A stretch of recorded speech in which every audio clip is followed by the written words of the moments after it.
I walked into the elite cattle auction and my brother's fiancée whispered with a cruel smile, "You should not have come. The help ruins the prestige." She did not know I was the sole heir to the ranch where she and her entire family lived, nor that they would be evicted before the final gavel fell. My name is Zara, and at 32 years old I learned that silence is the loudest form of revenge. Before I continue this story, let me know where you are watching from in the comments below. Hit like and subscribe if you have ever had to stand up to family who underestimated your worth. The scent of expensive leather and old money filled the air of the Texas Grand Hall. This was the event of the season, the annual elite cattle auction where millions changed hands over a handshake and a nod.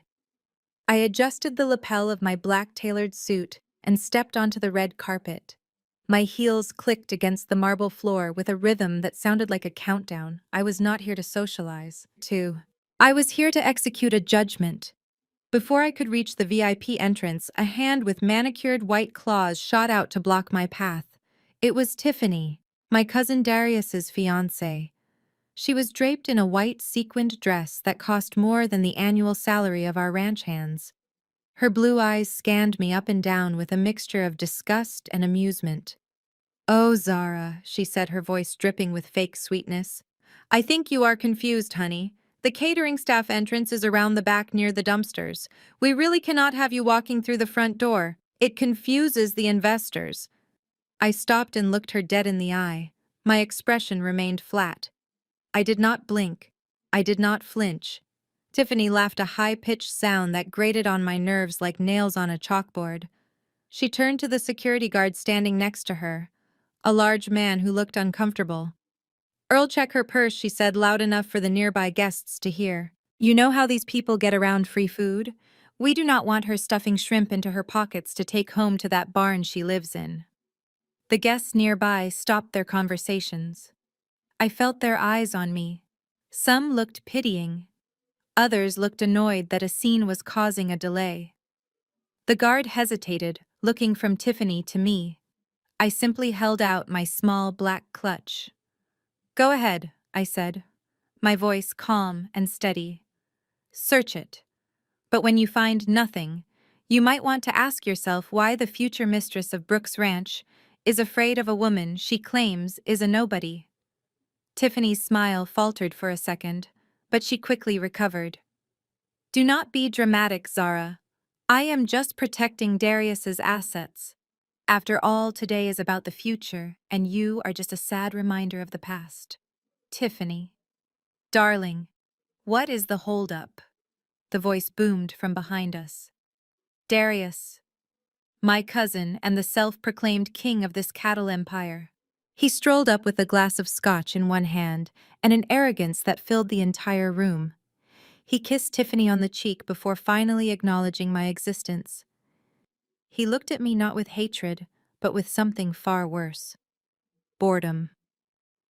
"Zara," he sighed, shaking his head. "I thought I told the security team to keep the riffraff out. We have serious investors here today. We cannot have you looking like that." He gestured vaguely at my outfit with his drink, sending a few amber droplets onto the pristine floor. The crowd around us had gone silent. They were watching the Brooks family drama unfold like a live theater performance. I could feel the heat rising in my cheeks, not from shame, but from a simmering rage that I had been suppressing for 5 years. I did not move. I did not speak. I simply watched him perform his little power play. Darius chuckled, looking at his watch. "Look, I get it. Times are tough since Granddad passed, and the gravy train stopped. You are probably here looking for a handout, or hoping to beg for your old job back." He reached into his breast pocket and pulled out a crisp money clip. With a theatrical flick of his wrist, he peeled off a single $100 bill. He did not hand it to me. He let it flutter from his fingers. The green paper drifted through the air in slow motion, twirling lazily before landing on the cold marble floor right between my boots. "There. That should cover an Uber back to the city," he said with a smirk that mirrored Tiffany's. "Go buy yourself a decent meal, maybe get that suit dry cleaned. Just do it somewhere else. You are embarrassing the brand. Tiffany giggled, covering her mouth with her hand. Oh, Darius, you are too generous with her. She does not deserve your kindness. The security guard took a step forward, expecting me to scramble for the cash like a desperate animal. For a second, I saw the expectation in everyone's eyes. They expected the poor disinherited cousin to break. They expected tears. They expected me to bend the knee. Slowly, I bent down. I reached for the bill. I heard Darius snort a laugh, but as I stood up, I did not put the money in my pocket. I turned to a young waiter who had been freezing in the background, holding a tray of champagne. I walked over to him and tucked the $100 bill into his breast pocket. Thank you for your service, I said loud enough for the circle of onlookers to hear. Dealing with trash must be exhausting. Keep the change. I turned back to Darius, whose smile had frozen on his face. His eyes darted from the waiter to me, realizing that his insult had just bounced off an invisible armor. I did not wait for his response. I stepped past him, bumping his shoulder hard enough to make the ice clink in his glass, and walked straight toward the main auction hall. I could hear Tiffany gasping behind me, but I did not look back. I had just spent $100 of his money to buy back my dignity. And the night was only just beginning. I smoothed out my jacket, erasing the memory of Darius's shoulder against mine. The general admission floor was a different world from the VIP balcony, but the smell of money was just as pungent. I moved through the crowd, a speck of ink in a sea of cream linen and cowboy hats. Being a Black woman in this specific circle of Texas high society usually meant you were either serving the drinks or cleaning up after the party. To see me standing there holding a glass of water and wearing a suit that was clearly tailored triggered a visible confusion in the eyes of the people I passed. I drifted toward the bar, keeping my head down. My goal was to be invisible, to blend into the background noise while I gathered intelligence. Voices floated over the rim of crystal glasses, and the hum of conversation was thick with rumors. I stopped near a high-top table where two cattle brokers in expensive Stetsons were leaning in close. I give the Brooks place 6 months tops, one of them muttered, swirling his bourbon. The boy is selling off acreage like it is going out of style. Old Otis must be rolling in his grave. His companion nodded grimly. I heard he is leveraging the livestock to pay for that fiancé's renovations, selling breeding stock for quick cash. It is a damn tragedy. I took a sip of water to hide the smirk threatening to form on my lips. They were right. Darius was cannibalizing the legacy my grandfather spent 50 years building, just to fund Tiffany's delusions of grandeur. But hearing it confirmed by the market experts gave me a cold satisfaction. Zara. Is that you? The voice was gravelly and familiar. I turned to see Mr. Henderson, a cattle broker, who had sat at my grandfather's kitchen table for 30 years. He looked older now, his face weathered like worn saddle leather. He looked at me with the soft, dewy eyes of pity. The look people reserve for injured stray dogs or children who have lost their parents. Mr. Henderson, I said, nodding respectfully. It is good to see you. He sighed, shaking his head, as he looked up at the VIP balcony where Darius was loudly toasting with a group of investors. It is a damn shame, girl. A damn shame. Otis told me once you had the best eye for livestock he had ever seen. For you to be left with nothing while that boy turns the ranch into a circus? Well, it just does not sit right with me. He reached out and patted my arm awkwardly. I felt a lump form in my throat. Mr. Henderson was one of the few people who actually respected me for my work, not my pedigree. But I could not tell him the truth. Not yet. I am managing Mr. Henderson. I lied, my voice steady. Granddad left me his books, so I have plenty to read. He chuckled sadly, misinterpreting my words. Books do not put food on the table, Zara. Listen, if you need a reference for a job, you call me. Okay, I know folks looking for administrative help. Do not let pride starve you. I forced a smile. Thank you, Mr. Henderson. I will keep that in mind. I watched him walk away, shaking his head. He saw a tragedy. He saw a disinherited granddaughter grasping for crumbs. I saw a strategy. Being invisible gave me power. No one guards their secrets around the help or the destitute. Standing there amidst the whispers of the ranch's demise, I felt a cold resolve harden in my chest. They were all mourning the Brooks legacy, unaware that the true heir was standing right beside them, waiting for the perfect moment to strike. A sharp feedback whine pierced the air, drawing every eye in the room toward the stage. Darius stood behind the podium, tapping the microphone with a gold ring that shone under the spotlight. He cleared his throat and flashed that practiced politician's smile. Ladies and gentlemen, thank you for joining us on this historic evening. Beside him, Tiffany beamed, waving to the crowd like she was royalty acknowledging her subjects. She rested a possessive hand on the heavy velvet rope that separated the stage from the common folk. Welcome to the future of Brooks Ranch. Darius boomed, his voice echoing off the high ceilings. For 3 generations, my family has worked this land, but tradition without innovation is just a dead weight. Today we are not just selling cattle, we are shedding the old skin to make way for a luxury destination that will put Texas on the map. He paused for applause and the VIP section erupted in polite clapping while the old ranchers around me stayed silent, their arms crossed. I raised the plastic cup of lukewarm Merlot to my lips. It tasted acidic and cheap, a fitting pairing for the bile rising in my throat. I watched my cousin parade around up there, wearing a cowboy hat that had never seen a day of sweat or dust. He spoke of the land like it was a line item on a spreadsheet. He spoke of our grandfather Otis Brooks as if he were honoring him. My grandfather Otis built this empire with nothing but grit and a refusal to quit. Darius continued, placing a hand over his heart. And I know if he were here today watching us pivot toward this lucrative hospitality venture, he would be proud. He would say, "Darius, well done, son." The lie was so audacious that I almost choked on my wine. Proud. The word hung in the air, heavy and suffocating. I gripped the plastic cup until it cracked. Darius did not know pride, he only knew price tags. He talked about legacy, but the only thing he actually inherited was greed. He had no idea what Grandfather Otis would have actually said, because he was never there when it mattered. He was not there for the early mornings. He was not there for the hard winters. And he certainly was not there at the end.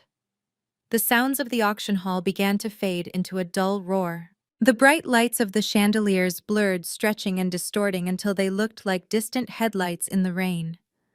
The smell of expensive perfume and roasted beef evaporated, replaced by the scent of wet earth and lilies. The applause turned into the sound of rain hitting a black umbrella. My vision tunneled, darkening around the edges as the present moment dissolved. I was no longer standing in the back of a gala. I was back where the nightmare truly began. 4 weeks ago, standing in the mud, looking down at a mahogany casket that held the only person who had ever loved me. The bright lights of the auction hall dissolved into the slate-gray sky of a Texas winter. Rain fell in sheets, turning the rich soil of the family plot into a thick, clinging mud. I stood at the edge of the open grave, my black umbrella trembling in my hand. They lowered Grandfather Otis into the ground, the only father I had ever known. The man who taught me how to ride a horse before I could walk and how to read a balance sheet before I could drive. My chest felt hollowed out, like someone had reached inside and removed my heart, leaving only a cold, aching void. To my left, the sound of a camera shutter clicked repeatedly, breaking the sacred silence. I turned my head slightly. Tiffany was holding her phone at a high angle, pouting her lips in a practiced expression of sorrow. She snapped 3 photos in rapid succession before immediately scrolling to check the lighting. "Ugh," she whispered loud enough to be heard over the preacher's prayer. "This lighting washes me out completely. And look at these boots, Darius. The mud is going to stain the suede. You owe me a new pair."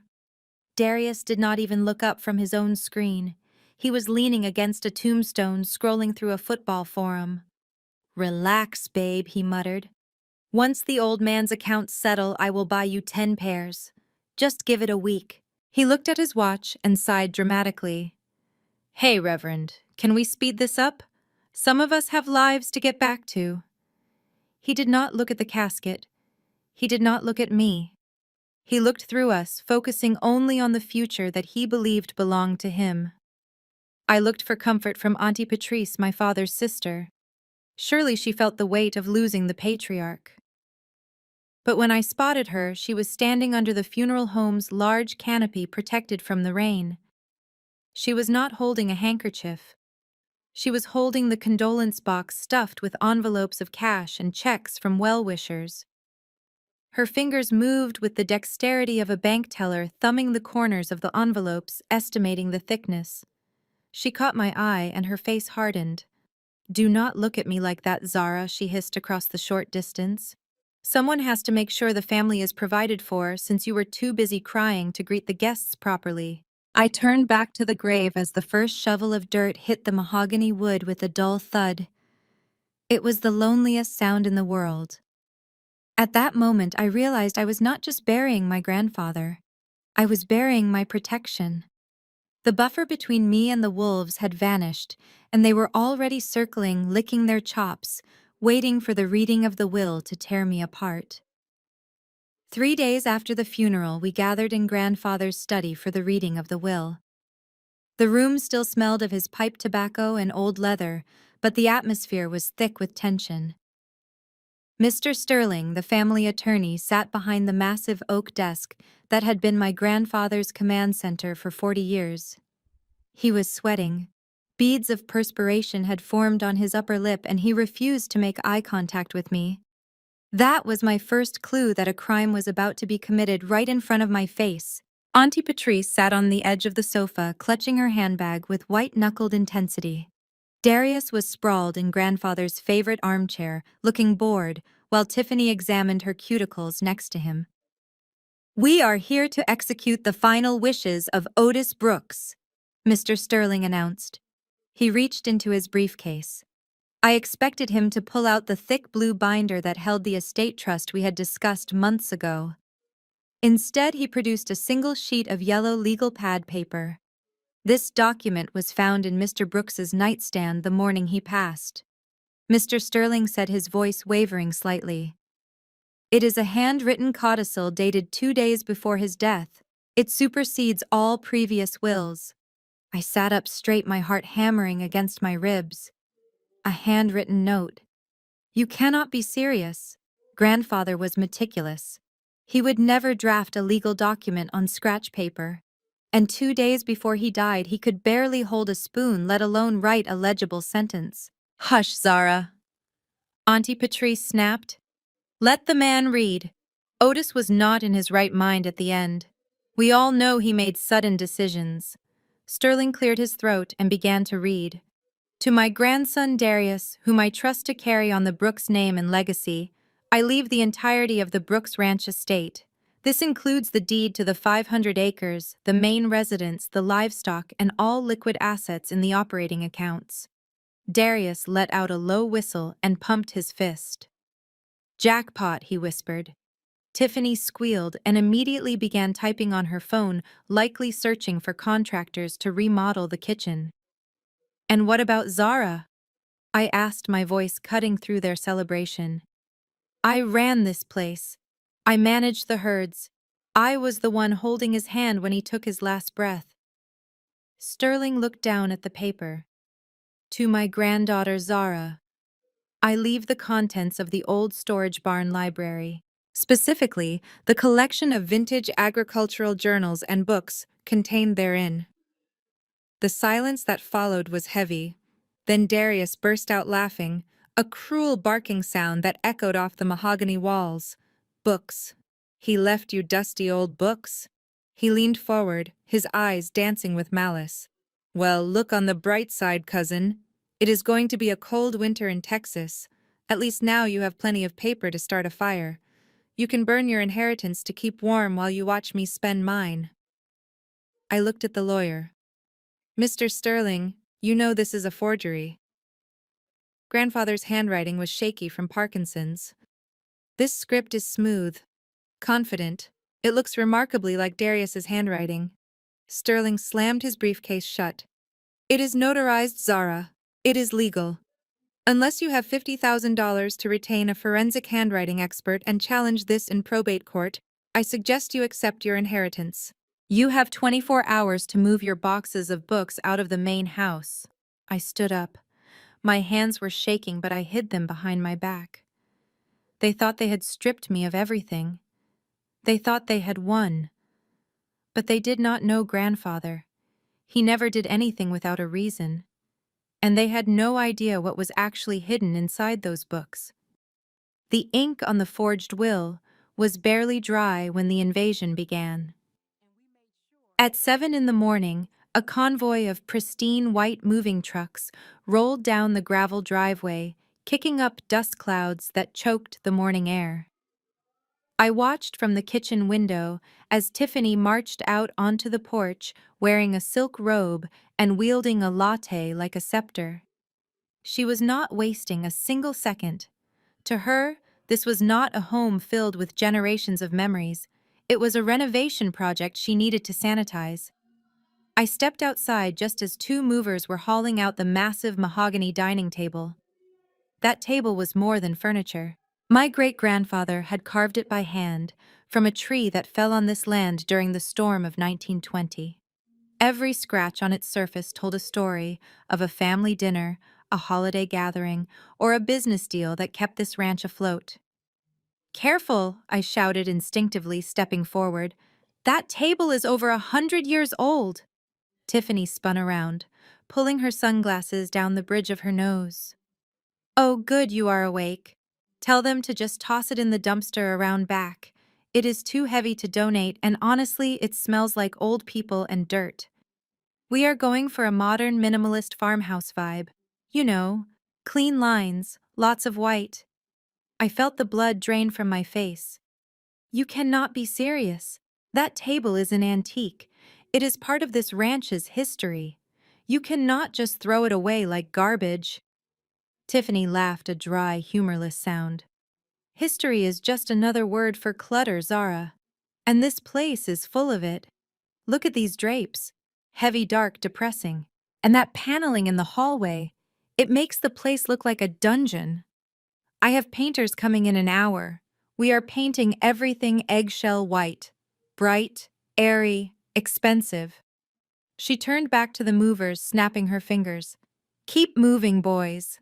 Anything that looks like it belongs in a museum or a haunted house goes in the trash. I want this living room cleared by noon." I watched in horror as they dragged the table across the porch, leaving a deep scratch in the wood. Then came the leather armchairs where grandfather used to read to me. Then the hand-woven rugs brought back from trips to the motherland. Piece by piece, they stripped the soul out of the house. It was not just a renovation, it was an erasure. Tiffany was systematically bleaching away every trace of my family's identity, replacing our rich heritage with sterile mass-produced furniture that looked like it came from a catalog. Darius stepped out onto the porch, yawning and scratching his stomach. He looked at the pile of heirlooms growing in the yard and shrugged. "Let her do what she wants, Zara. A happy wife means a happy life. Besides, this old junk is depressing. It is time for an upgrade." I stood there trembling, not from cold, but from a rage so hot it threatened to consume me. They were throwing away priceless artifacts like they were fast food wrappers. I realized then that they did not see the value in anything they could not spend. They were hollow people trying to fill a historic home with their own emptiness. I bit my tongue so hard I tasted blood. I turned and walked away toward the barn before I did something that would get me arrested. Let them paint the walls white. They could never scrub away the truth of who really owned this land. The ultimatum was delivered over breakfast the next morning. Darius sat at the head of the table in grandfather's chair, which looked comically large for him. He was picking at a plate of imported smoked salmon that he had ordered specially from the city, while Tiffany scrolled through color swatches for the new nursery. They did not offer me a plate. I stood by the door holding my coffee mug, feeling like an intruder in the home where I had taken my first steps. Darius wiped his mouth with a linen napkin and finally acknowledged me. Zara, we have been reviewing the household expenses, and frankly, your presence here is a financial drain. We cannot support a grown woman who contributes nothing to the new vision of Brooks Ranch. I set my mug down slowly. Contributes nothing. Darius. I manage the breeding schedules. I handle the veterinary rotations. I keep this ranch profitable while you sleep until noon. He waved his hand dismissively. That is old school thinking. We are pivoting to hospitality, remember? Which brings me to the point. Tiffany needs your bedroom. She intends to convert it into a walk-in closet for her shoe collection. The lighting in there is simply better. I felt the air leave my lungs. You are kicking me out. Not kicking you out, cousin. Just relocating you. Darius smirked. There is the old tack room behind the storage barn. It has 4 walls and a roof. It is perfectly adequate. And if you want to stay on the property, you will need to earn your keep. But not as a manager. I am taking over operations. You can stay on as a general laborer. Mucking stalls, feeding the stock, minimum wage. Rent will be deducted from your paycheck, of course. Tiffany looked up from her phone and giggled. Think of it as a demotion with benefits, Zara.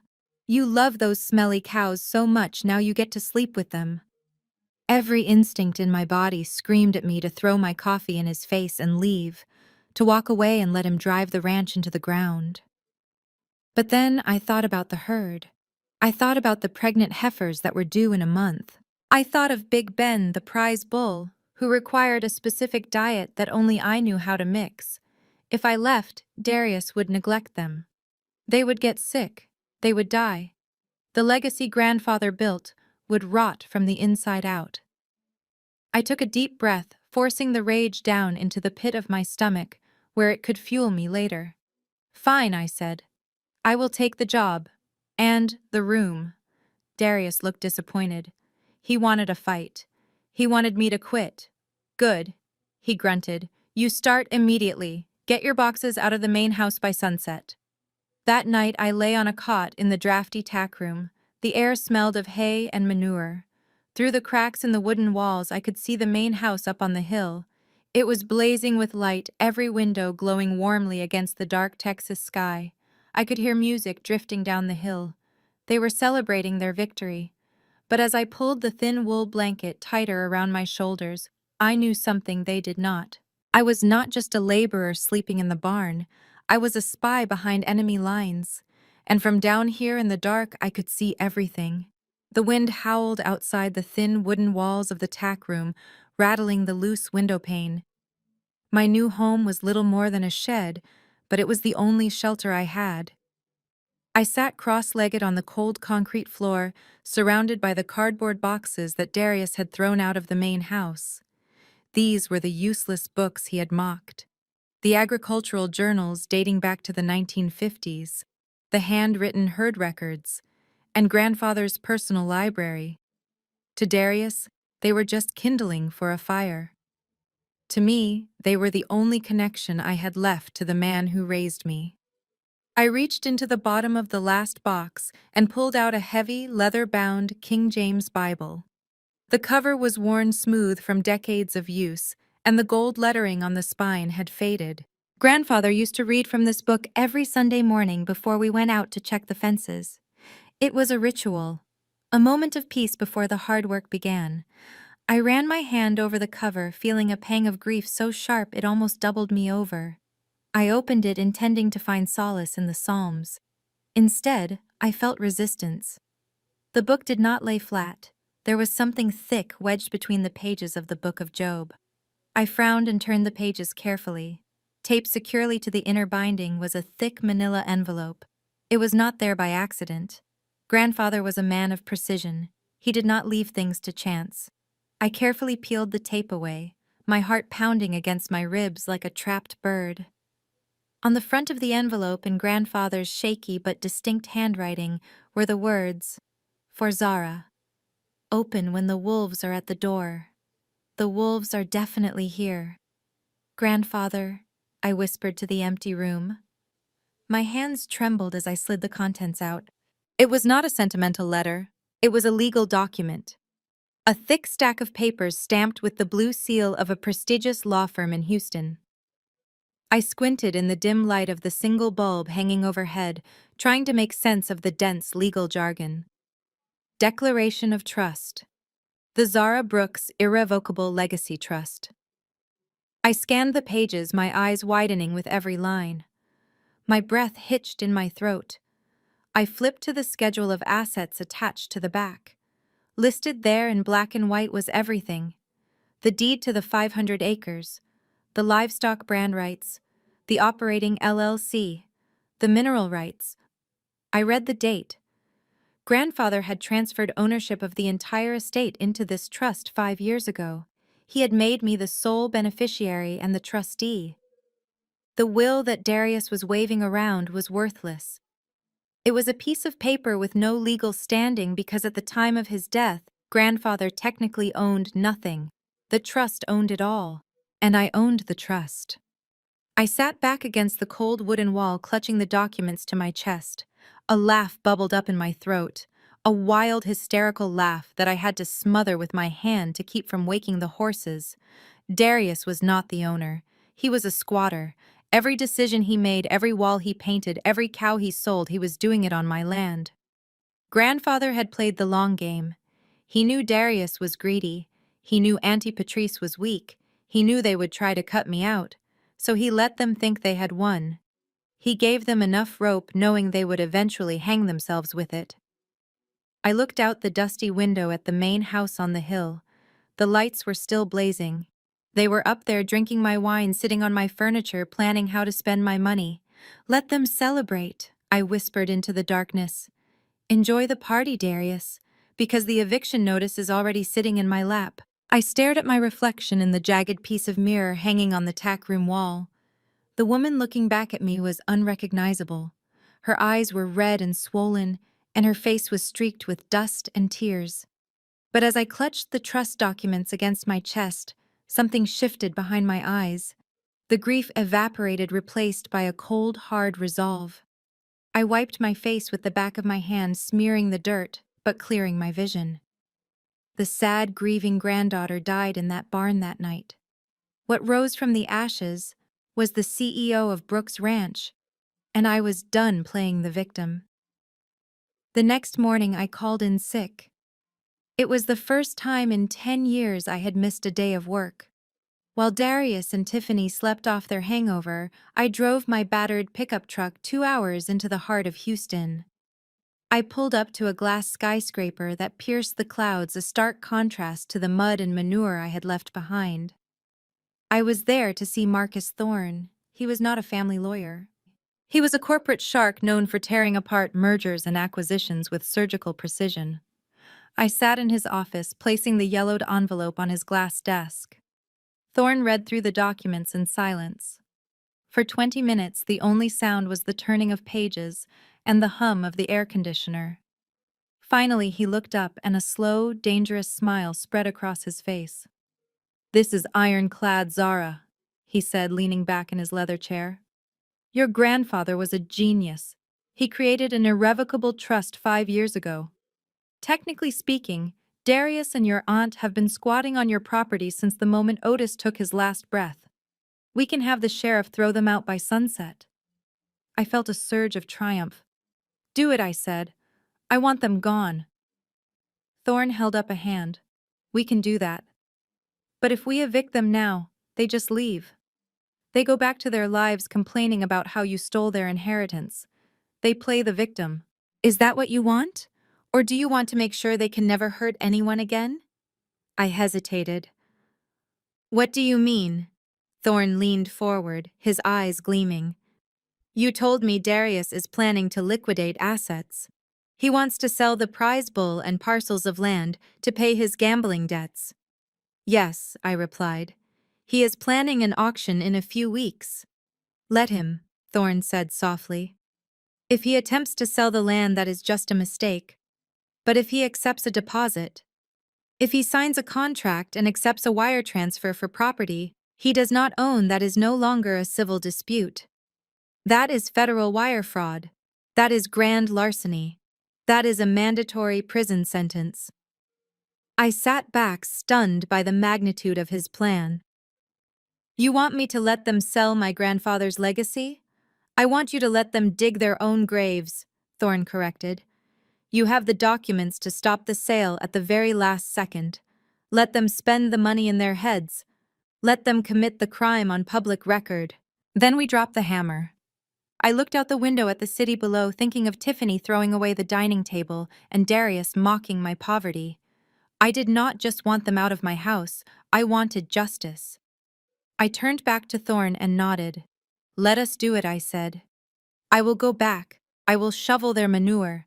I will let them treat me like dirt. And I will wait for the moment they sign their freedom away. Driving back to the ranch, I felt a strange sense of calm.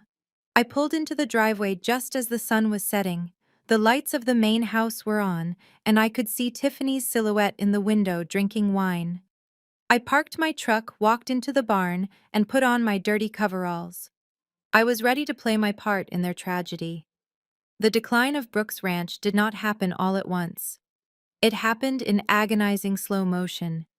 2 weeks after I was banished to the barn, a cherry-red sports car roared up the gravel driveway. It was a brand-new Porsche, glistening under the Texas sun like a fresh wound. Darius stepped out wearing designer sunglasses, looking like he had just won the lottery. In his mind, he had. But while he was polishing his new toy, the heartbeat of the ranch was beginning to falter. I was in the feed shed when the delivery truck arrived. For 30 years, Grandfather had ordered a custom blend of high-protein grain and mineral supplements essential for maintaining the muscle mass of our prize-winning herd. When the driver began unloading sacks of generic filler, mostly corn husks and sawdust, I ran out to stop him. There must be a mistake, I said, grabbing the manifest. This is grade D feed. This is what you feed cattle before slaughter, not breeding stock. The driver shrugged. Just following orders, lady. Mr. Brooks called and changed the order last week, said he wanted the cheapest option available. I stormed up to the main house, my boots caked in mud. Darius was on the porch admiring his reflection in the car window. You changed the feed, I said, trying to keep my voice steady. You are feeding them garbage, Darius. These animals are not just pets. They are high-performance athletes. If you cut their nutrition, their coats will dull, their weight will drop, and their immune systems will crash. Darius laughed, wiping a smudge off his fender. Relax, Zara. They are cows. They eat grass. I am not spending $10,000 a month on gourmet meals for animals that stand in their own filth. Besides, I needed to free up some cash flow for the down payment on this beauty. It fits the new image of the ranch, do you not think? I looked at the car, then back at the pastures. You are trading millions in future livestock value for a car that will depreciate the moment you drive it off the lot. You are killing them. You are being dramatic, he snapped. Get back to work. If I hear one more complaint, I will dock your pay. Within days, the silence of the ranch was broken by a new sound. Coughing. Deep, dry, hacking coughs that echoed from the stalls at night. I watched helplessly as Big Ben, the 2,000-pound bull, who was the cornerstone of our breeding program, began to lose his shine. His ribs started to show through his hide. His eyes, once bright and alert, grew dull and lethargic. He was starving and he was sick. I could not let them suffer. Not for Grandfather and not for my own conscience.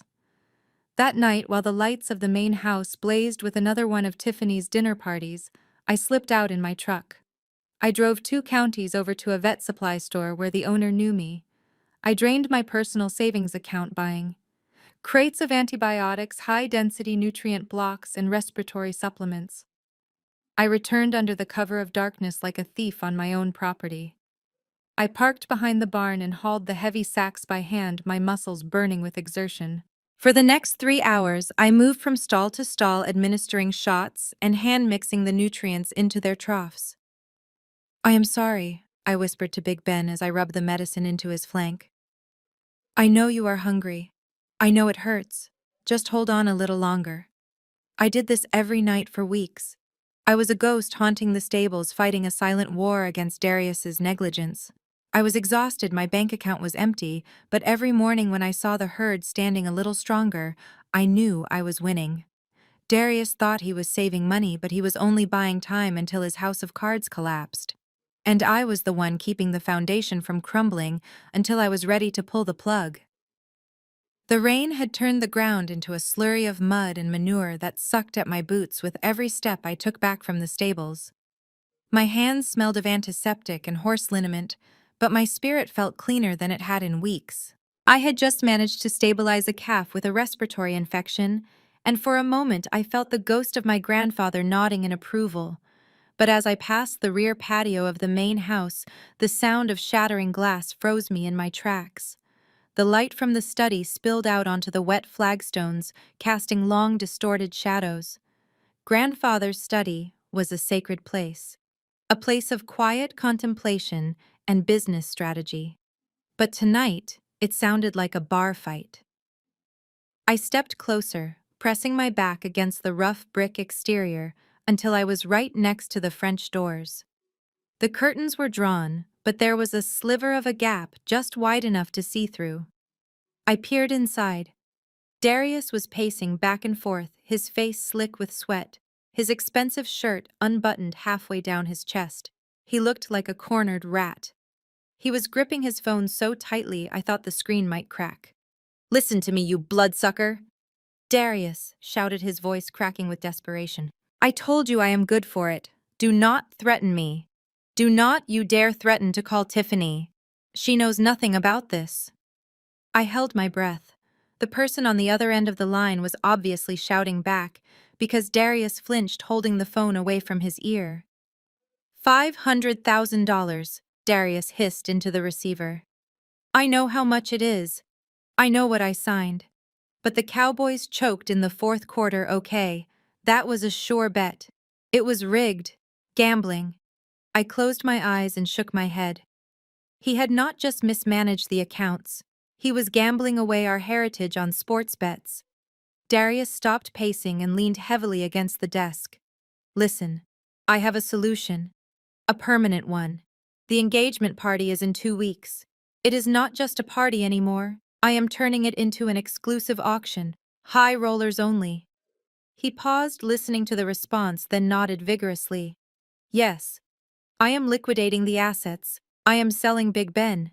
My heart stopped. Big Ben was not just a bull. He was a genetic masterpiece, the crowning achievement of grandfather's breeding program. Selling him to a slaughterhouse or a rival ranch was an act of treason. And the land, Darius continued, his voice dropping to a conspiratorial whisper. The South Lot, the riverfront acreage. I have a developer lined up who wants to build condos. I will package the land deal with the livestock sale. You will get your $500,000 plus interest by the time the cake is cut. Just give me 2 weeks. He hung up the phone and hurled it onto the sofa. Then he walked over to the liquor cabinet and poured himself a glass of scotch with trembling hands. I pulled away from the window, my heart hammering against my ribs like a war drum. He was going to sell Big Ben. He was going to carve up the land for condos. It was a desecration. But as the initial wave of panic subsided, a cold realization washed over me. Darius had just set the date for his own execution. He was going to sell property he did not own to pay a debt he could not afford. The engagement party. That was the deadline. That was the trap. I turned and disappeared back into the rainy night. I had 2 weeks to prepare the noose. The humiliation did not stop at the barn door. 2 days later, Tiffany decided to host a garden tea party for the Junior League. She wanted to show off the renovations, or rather the destruction she had wreaked upon the homestead. I was mucking out the stalls when she appeared in the doorway holding a hanger covered in plastic. She did not step inside. She stood on the threshold, wrinkling her nose at the smell of honest work. "Zara, get cleaned up," she ordered, tossing the garment bag onto a bale of hay. "My friends are coming over and the catering service canceled last minute. I need you to serve. And put this on. We are going for a vintage Southern charm aesthetic, and your coveralls are ruining the vibe." I unzipped the bag. Inside was a gray polyester dress with a stiff white apron. It looked like a costume from a bad movie about the 1950s. It was not just a uniform. It was a caricature. It was designed to strip away my identity to reduce me from a Brooks to a prop in her fantasy. My hands clenched into fists, but I remembered the trust documents hidden under my mattress. I remembered the bigger picture. I took a shower, scrubbed the smell of the stables from my skin, and put on the dress. It was tight in the shoulders, and the fabric scratched my skin, but I held my head high. When I walked out onto the patio, the transformation was complete. Tiffany had set up round tables with white linens and elaborate floral centerpieces that probably cost more than a month of feed. 5 women sat around sipping mimosas and laughing. They were carbon copies of Tiffany, all blonde hair, expensive highlights, and predatory smiles. "Here she is," Tiffany announced, clapping her hands as I approached with a silver tray of cucumber sandwiches. "Ladies, meet Zara. She is Darius's cousin, but we are trying to teach her the value of hard work. She has been helping out around the house while she gets back on her feet." The women turned to look at me, their eyes glazed over with that specific brand of indifference reserved for the help. "Oh, Tiffany, you are such a saint," one of them cooed, taking a sandwich without looking at me. "Most families would have just cut her loose. It is so generous of you to give her a purpose." I moved around the table, pouring tea and refilling champagne flutes. My jaw was set so tight my teeth ached. I reached for the teapot to refill Tiffany's cup, but I hesitated for a fraction of a second, distracted by the sound of Darius's voice inside the house, shouting at someone on the phone. Tiffany noticed the hesitation. She stood up abruptly, her chair scraping against the stone patio. She reached out and jabbed her manicured index finger hard into the center of my forehead. Her nail dug into my skin, leaving a sharp sting. "Hello," she snapped, pushing my head back with each word. "Is anyone in there? I said I wanted more ice. Do not just stand there daydreaming. Use your brain if you have one." The table went silent for a moment. Then one of the friends giggled. "Oh my God, Tiffany, she is so well trained. She did not even flinch. Where did you find her?" I stared at Tiffany, feeling the ghost of her finger on my forehead. The physical violation was small, but the intent was violent. She wanted me to break. She wanted me to cry or scream so she could play the victim. Instead, I slowly lowered the teapot. "I will get your ice." "Tiffany?" I said, my voice devoid of emotion. As I walked back to the kitchen, I heard them laughing again. They thought I was a broken woman. They did not know that every insult, every poke, and every degrading command was being added to a mental ledger. And the bill was coming due very soon. The bottle of 1996 Cabernet Sauvignon felt heavy in my hand as I moved toward the head of the table. It was one of the last bottles from grandfather's private reserve, a vintage he had been saving for my wedding day. Now Darius had cracked it open to impress a group of women who probably could not tell the difference between fine wine and grape juice. I approached Tiffany's chair, intending to refill her empty glass and retreat back to the safety of the kitchen. She was in the middle of a story about how difficult it was to find good help these days, her hands gesturing wildly. As I stepped forward, I saw her eyes flick toward my feet. A small, malicious smile played on her lips. In one fluid motion, she extended her leg, the heel of her Italian stiletto hooked around my ankle. It was subtle enough that no one else saw it, but deliberate enough to send me sprawling. Gravity took over instantly. My knees hit the stone patio with a sickening crunch, but I barely felt it. My eyes were locked on the bottle of wine as it flew from my grip. Time seemed to slow down. The bottle did not break immediately. It spun through the air, a dark missile headed straight for its target.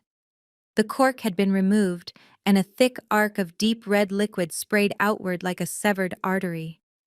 The wine hit Tiffany first, splashing across her chest and soaking into the delicate white lace of her dress. Then the bottle struck the edge of the table and shattered, sending shards of glass and the remaining liter of red wine cascading into her lap. The silence that followed was absolute. For a heartbeat, the only sound was the drip, drip, drip of wine falling from the tablecloth onto the patio stones. Tiffany looked down at herself. The dress, which she had bragged cost $3,000, was ruined. It looked like a crime scene. A crimson stain blossomed across her stomach, turning the pristine fabric into a soggy mess. Then the screaming started. "You clumsy cow!" Tiffany shrieked, jumping up and knocking her chair backward. "Look at me! Look at what you did!" I scrambled to my knees, ignoring the pain in my legs. "I am so sorry, Tiffany. I slipped," I began to say, even though I knew the truth. She did not let me finish. She stepped forward, her face twisted into a mask of pure, ugly rage. She pulled her hand back and swung. The slap connected with my cheek with a force that snapped my head to the side. The sound was sharp and loud, like a pistol crack echoing across the garden. My ear rang, and I tasted the metallic tang of blood where my tooth had cut my inner cheek. I stayed on the ground, hand cupped over my stinging face, staring at the hem of her ruined dress. I waited for Darius to step in. I waited for him to defend his family. I waited for him to show even a shred of decency. From the doorway, I heard a low rumble that grew into a guffaw. Darius was leaning against the doorframe, holding his stomach, laughing so hard he was breathless.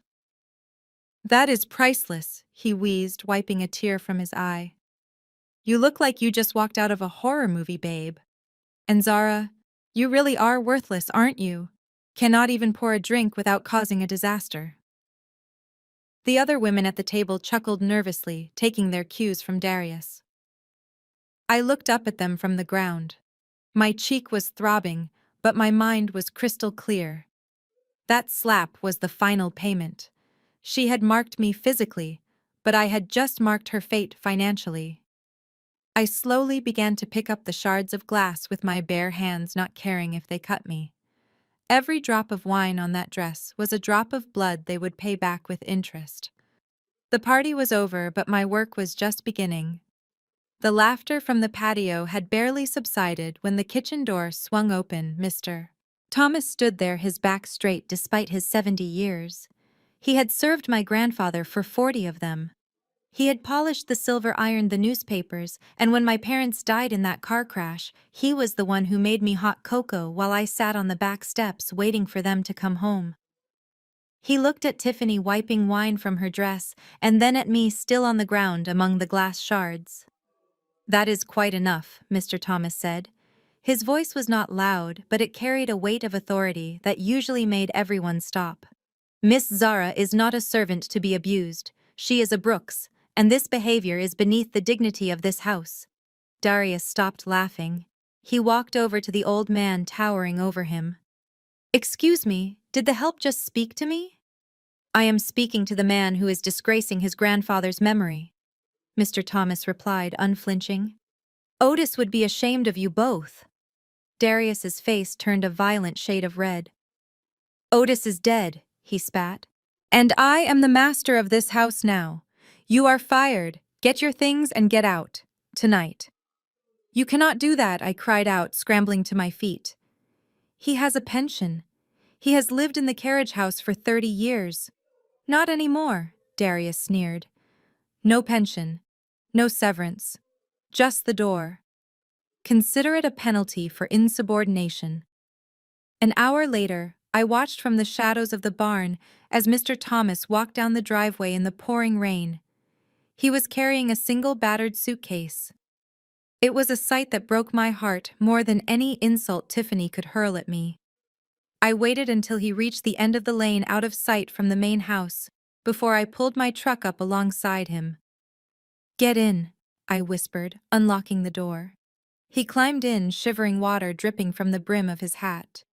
"I am sorry, Miss Zara," he said, his voice trembling. "I could not watch it anymore." "Hush," I said softly. I reached into the glove compartment and pulled out an envelope. It contained the last of my cash savings, everything I bad not spent on cattle feed. "Take this. Go to your sisters in Houston. But do not unpack your bags, Mr. Thomas." He looked at me confused. "Why?" I looked up at the house on the hill where the lights were blazing in celebration of their cruelty. "Because you are not retired," I said, my grip tightening on the steering wheel. "You are just on paid leave. Give me 1 week. Just 1 week. When I call you, put your best suit on. You are going to be the one opening the door for the police." He looked at the money, then at me, and a slow, knowing smile spread across his weathered face. He nodded once. I will keep my uniform pressed, Miss Zara. I watched him board the bus at the station, then drove back to the ranch. The rain beat against the windshield, matching the rhythm of my heart. They had taken the furniture. They had taken the dignity. Now they had taken the only family I had left. Darius had just severed the last tie to his humanity. He thought he was cleaning house, but he had just removed the only person who might have warned him about the storm that was coming. The morning before the engagement party, I made one final attempt to save my family from themselves. I found Auntie Patrice in the sunroom, sitting in my grandfather's favorite wicker chair. She was surrounded by stacks of RSVP cards for the gala, humming a tune to herself, while the ranch crumbled around us. She looked up as I entered, her eyes narrowing slightly when she saw my work boots standing on the freshly polished floor. "Auntie, we need to talk," I said, keeping my voice low and respectful. She sighed, dropping a card onto the table. "Make it quick, Zara. I have 100 things to do before the caterers arrive. And please do not tell me you are asking for an advance on your wages again. It is unbecoming. It is not about money," I said, stepping closer. "It is about Darius. He is planning to sell Big Ben tomorrow night. He is liquidating the breeding stock to pay for this party and his debts." Patrice picked up her teacup, taking a slow, deliberate sip. She did not look shocked. She did not look angry. She looked bored. "I know," she said simply. "Darius told me his plan. He is pivoting the business model. We do not need those smelly beasts anymore if we are building a resort. It is called Progress, Zara. You should try looking it up sometime." My blood ran cold. She knew. She was not just enabling him, she was complicit.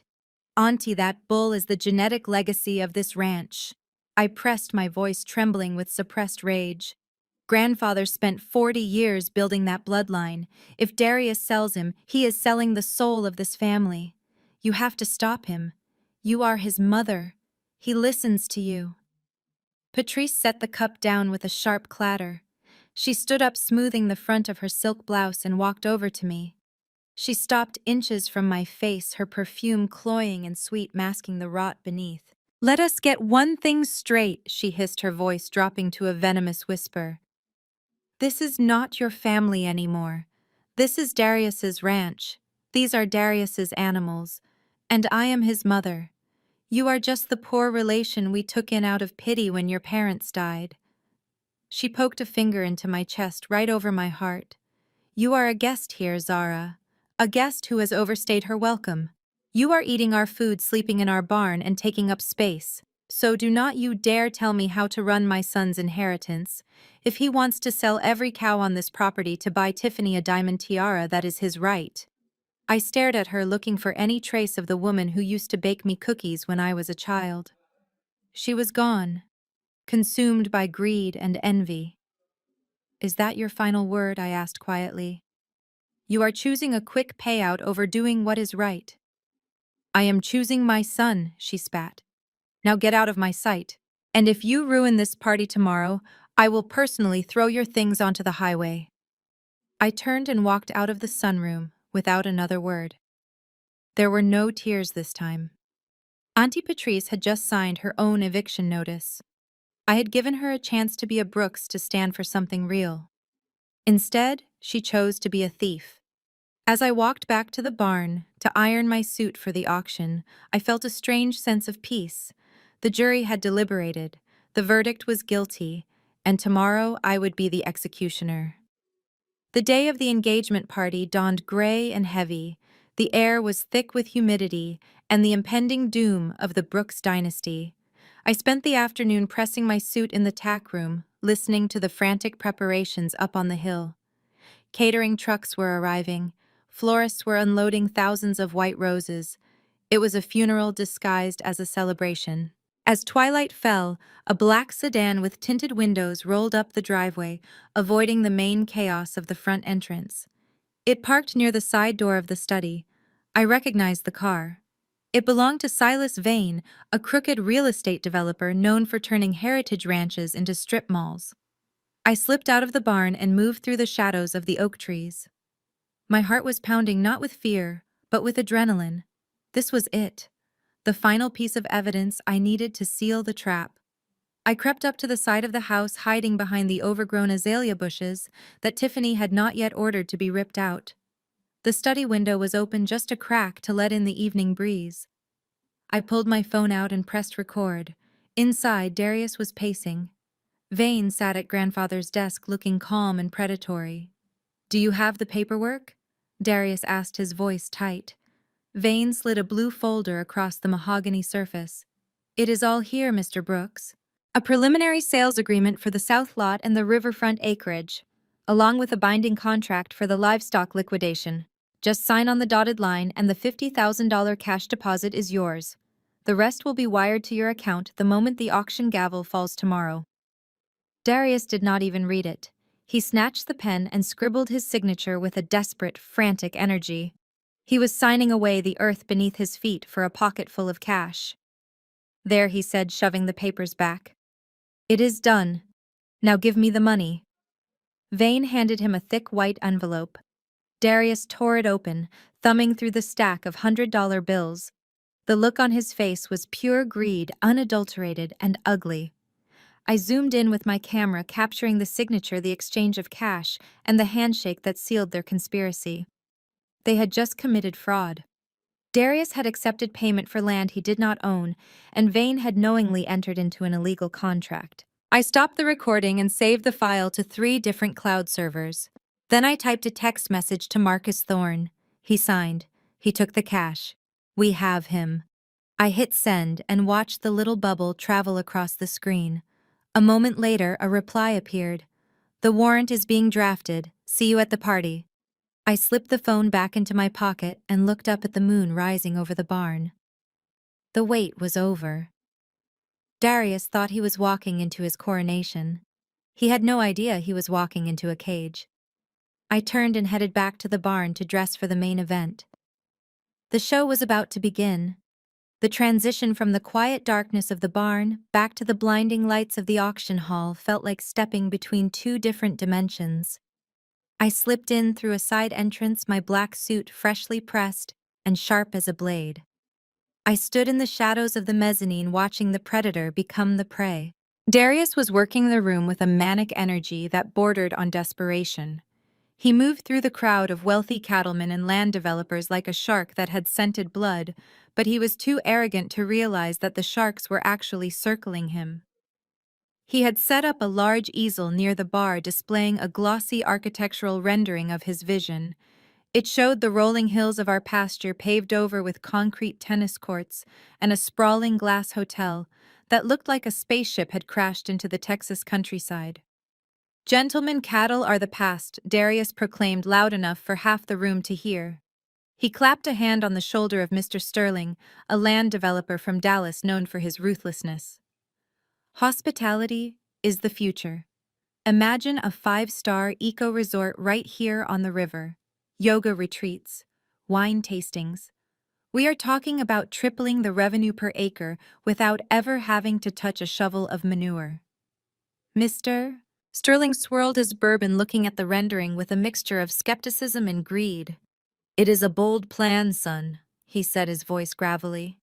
"But that riverfront property is a flood zone, and zoning laws in this county are strict about agricultural preservation. You sure you can get the permits to pour that much concrete?" Darius laughed, waving his hand dismissively. "The zoning board is in my pocket, and as for the flood zone, that is just a detail for the engineers. The point is, I am offering you the land at 40 cents on the dollar. You buy the dirt tonight, and by next year, when the resort breaks ground, your investment will have doubled. It is free money." I watched the men around the circle exchange glances. They were not impressed by Darius's vision or his charm. They were predators looking at a wounded animal. They knew he was selling off prime real estate for a fraction of its value because he needed cash fast. They did not care about his resort, they just wanted the land.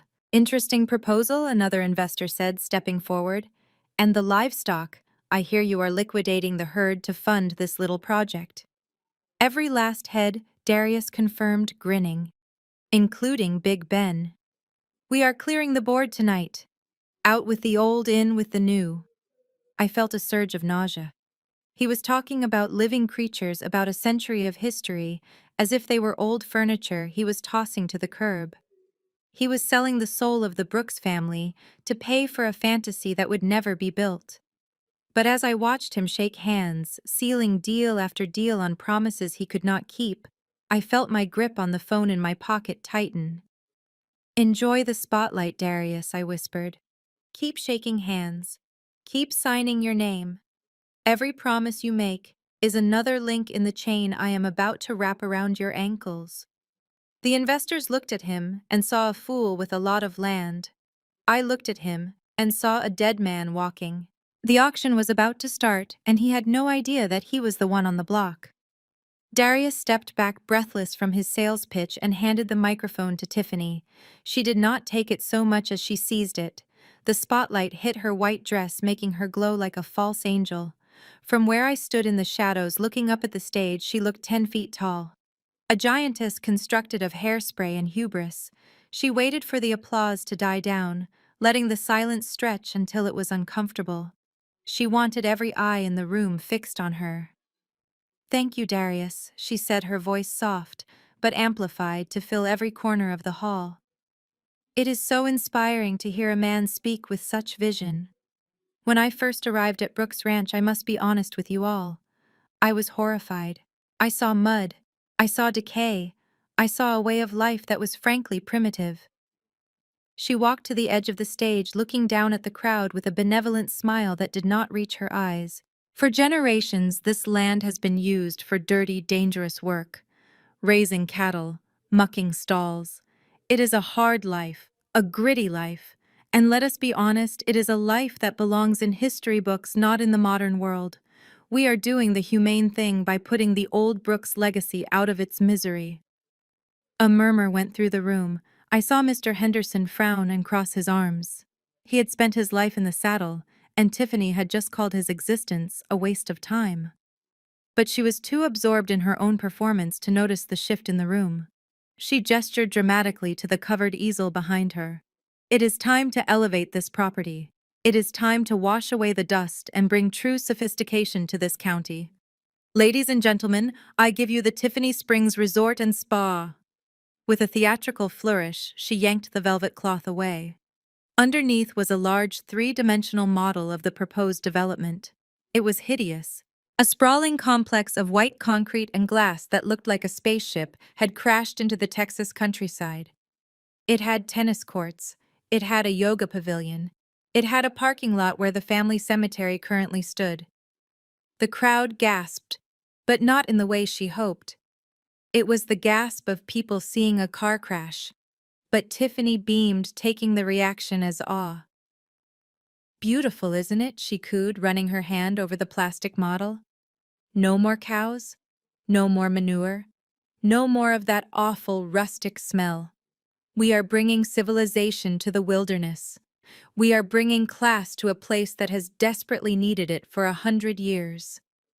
I watched her preen in front of the plastic monstrosity.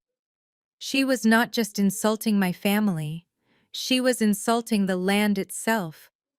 She spoke of civilizing us as if we were savages living in the dirt, waiting for her to save us with overpriced lattes and facials. My grip on my phone tightened. She had just insulted every rancher in the room, but more importantly, she had just publicly declared her intent to destroy the very asset she was trying to sell. She was digging her grave with a silver shovel, and she was smiling while she did it. The room went dark, leaving only a single spotlight focused on the heavy velvet curtains at the back of the stage. A low murmur of anticipation rippled through the crowd, like the sound of distant thunder. Darius stepped forward, his smile tight, his eyes darting nervously toward the wings. "Ladies and gentlemen," he announced, his voice booming over the speakers, "you have seen the future in our architectural plans. Now allow me to present the capital that will build it. The crown jewel of the Brooks legacy." The curtains parted with a dramatic swoosh. A collective gasp, Then a hushed silence fell over the room. Led by a handler who looked far too small for the task, Big Ben stepped into the light.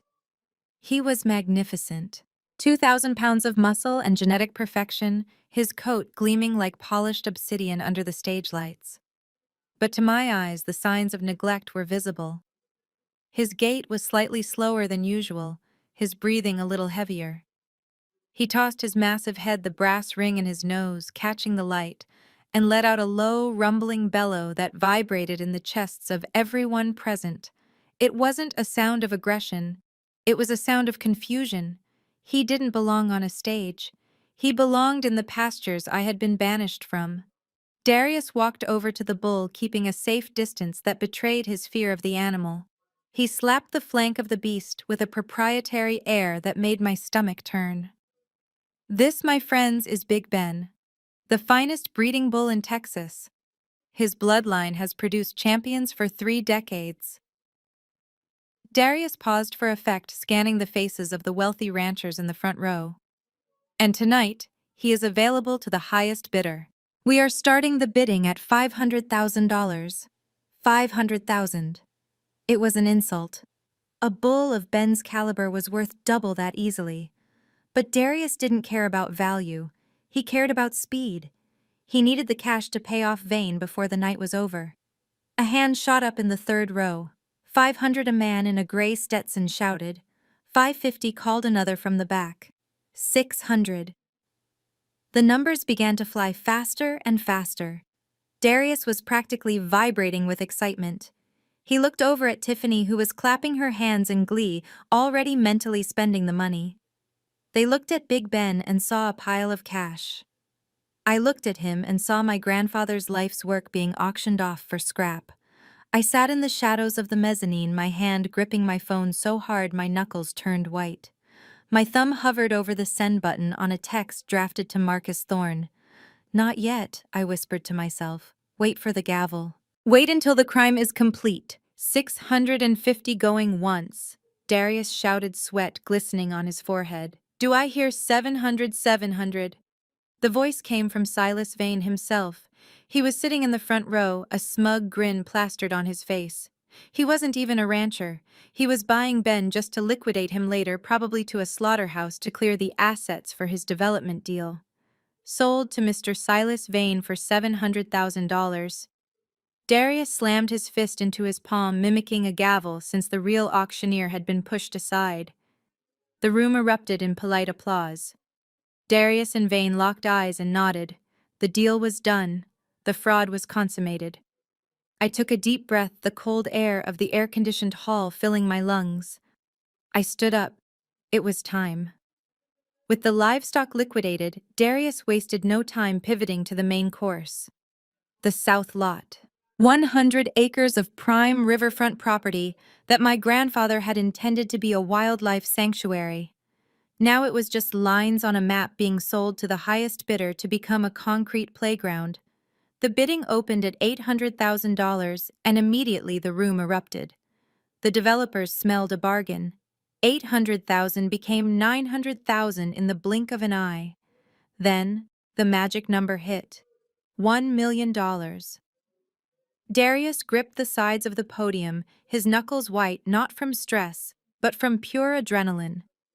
He looked like a man who had just discovered fire. 1,200,000, shouted a voice from the back. 1,003,000, 1,004,000.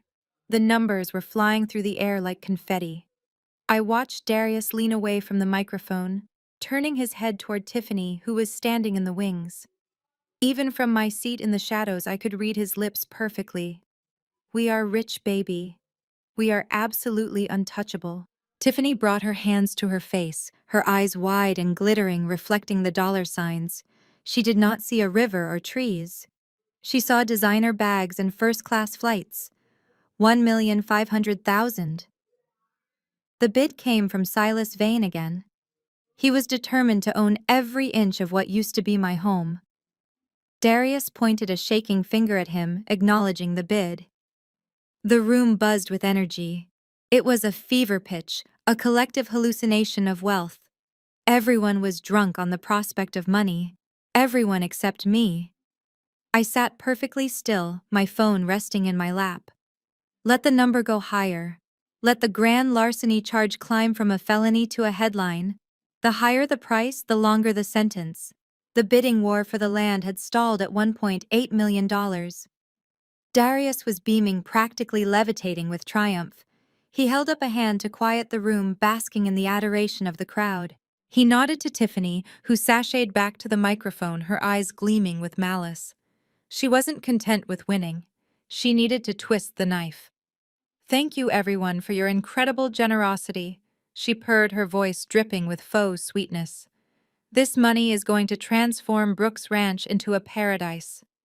"But we believe in charity, don't we?" Darius. Darius chuckled into his drink, nodding. "Absolutely, darling." Tiffany scanned the room until her gaze landed on the dark corner of the mezzanine, where I was sitting. A spotlight, clearly prearranged, swung around and blinded me. I blinked against the glare, feeling the weight of 300 pairs of eyes on me. "We have decided," Tiffany announced, her smile widening to show all her teeth, "to set aside a special fund from tonight's proceeds. We are pledging 1%, yes, a whole 1%, to the Zara Brooks Re-Education Fund." The crowd tittered nervously, unsure if this was a joke. "Poor Zara has had a hard time adjusting to the modern world," Tiffany continued, her voice taking on a mocking, pitying tone. "We want to send her back to school, maybe a remedial reading course or perhaps a vocational class on how to clean a toilet properly. We just want to ensure that she doesn't have to spend the rest of her life as a servant.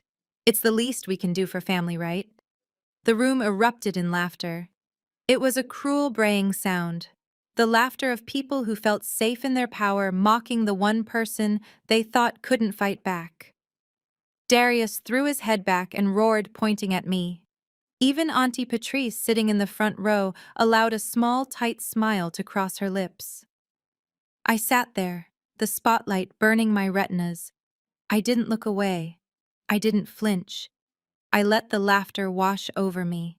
I let it seep into my skin and harden my resolve. They were laughing at a ghost. The Zara they thought they knew, the quiet, obedient, broken girl, was gone. In her place sat the owner of everything they were standing on. I stood up slowly.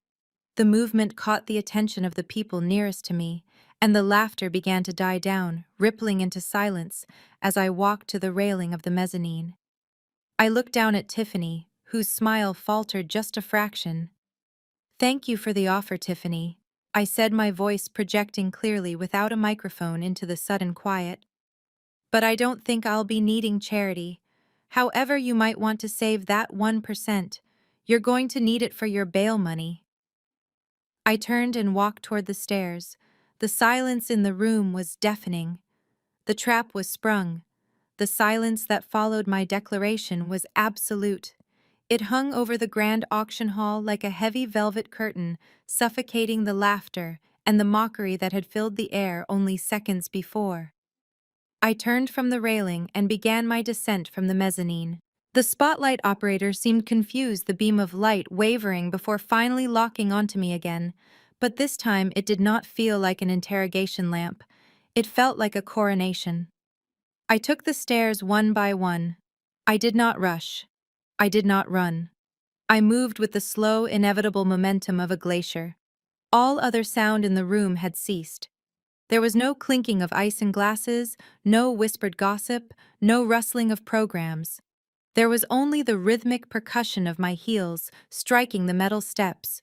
Click, click, click. Each step echoed through the cavernous hall like the ticking of a clock counting down to zero. As I reached the ground floor, the crowd parted. These were the same people who had laughed at Tiffany's jokes about my illiteracy. Now they shrank back, pressing themselves against the walls, their eyes wide with confusion. They sensed a shift in the atmosphere. They sensed that the predator had suddenly become the prey, but they could not yet understand how. Darius stood on the stage, his face a mask of furious confusion. He gestured frantically to the side of the room. Miller, the head of the private security firm Darius had hired to replace our loyal ranch hands, stepped out from the shadows. He was a mountain of a man with a neck the size of a tree stump, and he moved to intercept me in the center aisle. He crossed his arms over his chest, blocking my path to the stage. Ms. Brooks Miller rumbled, his voice low and threatening. "You have been asked to leave the premises. Do not make me drag you out." I did not stop walking until I was inches from his chest. I did not look up at him with fear. I looked at him with bored expectation. Without breaking eye contact, I reached into the breast pocket of my blazer. I did not pull out a weapon. I pulled out a sleek black lanyard holding a platinum identification card encased in hard plastic. It featured the hologram of the Brooks Trust and 3 words printed in gold bold letters. "Chairman of the board." I held it up to his face. "Read it," I said, my voice calm and cold. Miller squinted at the card. He looked at the seal. He looked at the title. Then he looked at me. His eyes widened as the realization hit him. He knew exactly what that card meant. It meant that Darius was not his employer. I was. It meant that every check he had received came from a fund that I controlled. It meant that if he touched me, he would be assaulting the owner of the property he was paid to protect. The color drained from his face. The aggression vanished instantly, replaced by a rigid military discipline. He uncrossed his arms. He stepped back, clearing the path. Then, to the shock of everyone watching, he lowered his head in a respectful bow. "Apologies, ma'am," he said clearly. "Proceed." A collective gasp ripped through the room. Darius's jaw dropped. Tiffany looked as if she had been slapped. I walked past Miller without a second glance. I ascended the stairs to the stage, the sound of my heels now thudding softly on the carpeted steps. I was no longer the poor cousin. I was the storm that had finally made landfall. I stepped into the circle of light that had been reserved for the victors.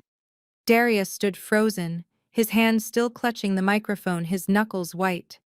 He looked at me with a mixture of confusion and dawning horror, like a man waking up from a dream to find a knife at his throat. He opened his mouth to speak, perhaps to order me off the stage again, but no sound came out. The air between us crackled with a static charge. I didn't wait for permission. I didn't ask. I reached out and wrapped my hand around the stem of the microphone. Darius's grip was tight, a reflex of desperation, but mine was stronger. I locked eyes with him, letting him see the cold, absolute resolve in my gaze. I pulled. It wasn't a struggle.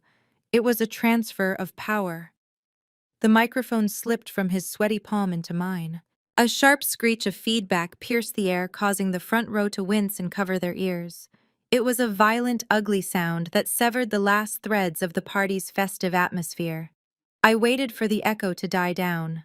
The room was so quiet I could hear the hum of the air conditioning units and the terrified, shallow breathing of my cousin standing inches away. I raised the microphone to my lips. My voice did not tremble. It did not plead. It struck the back of the room like a hammer. "The auction is cancelled," I declared. The words hung in the air, heavy and final. Darius snapped out of his trance.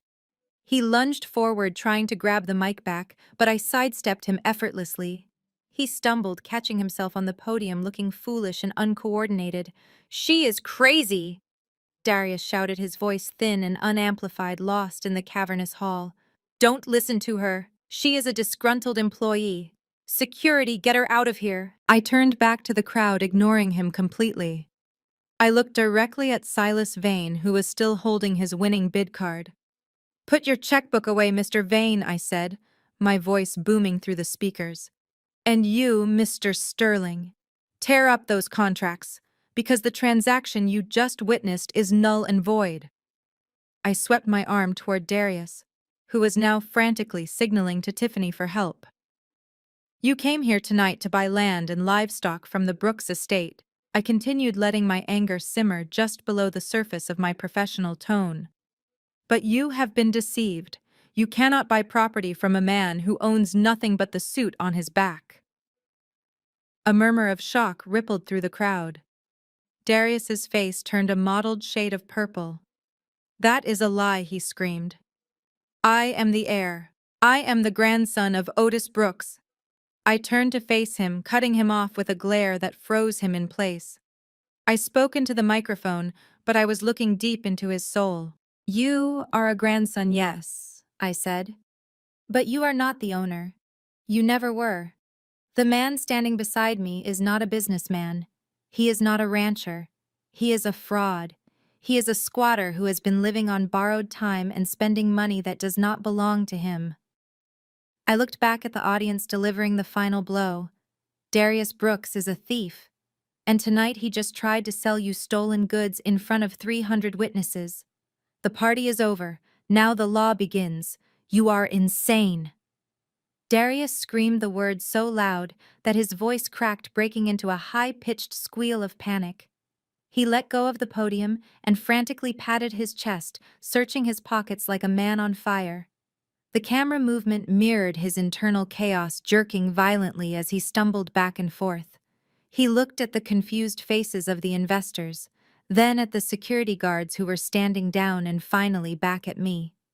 He needed a weapon, and he found the only one he had left. He ripped a folded document from his inside jacket pocket. It was the handwritten will, the forgery he had used to steal my life. He waved it in the air, the paper crinkling loudly in the microphone's silence. "Look at this!" he shouted, thrusting the paper toward the front row. "Read it. Read the date. Otis Brooks left everything to me. It is right here in black and white. I have the deed. I have the title. I am the legal owner of this ranch, and this woman is trespassing on my stage." He turned to me, shaking the paper in my face. His eyes were wild, bloodshot, and desperate. "You think you can just walk up here and say a few words and take this from me? You are nobody, Zara. You are a servant. This piece of paper says I am the king. This is the law." I looked at the piece of yellow legal pad paper fluttering in his trembling hand. It looked pathetic. A flimsy lie that had held up for weeks only because no one had challenged it. I did not recoil. I did not step back. I leaned in closer to the microphone, my expression shifting from cold anger to pitying amusement. "That is not the law, Darius," I said, my voice smooth and deadly. "That is a rough draft." Darius froze, the paper still held aloft. "What?" I gestured to the document with a dismissive flick of my hand.